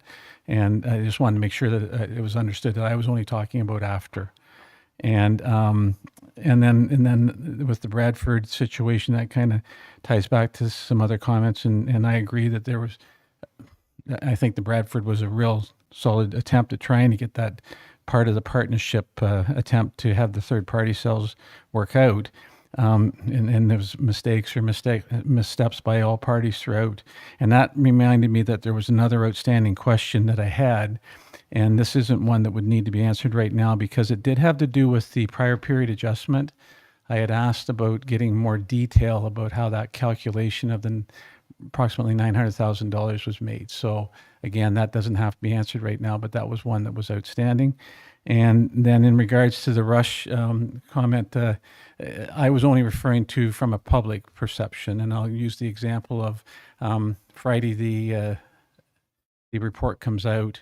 Monday the meeting's at 2, and I too try to very much only communicate with staff during working hours. I totally agree with Councillor Carrier, and I'm sure that everybody here does the same thing. So it was only my perspective from the public, and not meant to imply that council or staff hadn't been working diligently. I know you have been. So thank you very much for that. Okay, thank you. Councillor Carrier. Thank you. Not that I want to keep going back and forth, Mr. Fryer, but it is conversations that I had with the provincial ministry, federal ministry, working alongside Executive Director Ed Houghton at the time, occurred between 2006 and 2010, which is post 2004. And that needs to be said, that those efforts were ongoing for the multi-years that agreement was in place right up to 2010. I'm not privy to the discussions any councils had after December 2010. Actually, I wasn't privy to some of the discussions that occurred before the end of 2010, as we found out in the judicial inquiry. Okay, thank you. I'll just call one last time. Is there anyone else that would like to make a public delegation? Okay. Before I go down the right-hand side then for an adjournment, I'm just going to look to our clerk in terms of, we've got 19 after 5. What are you looking at perhaps in terms of setting up for development operations? Thank you, Your Worship. We need at least 5 to 10 minutes, so I would take the chair's request on how long she would like to recess before beginning. Mayor Hall, I think 5:30 is fine. Oh, you don't? You want longer? Yeah.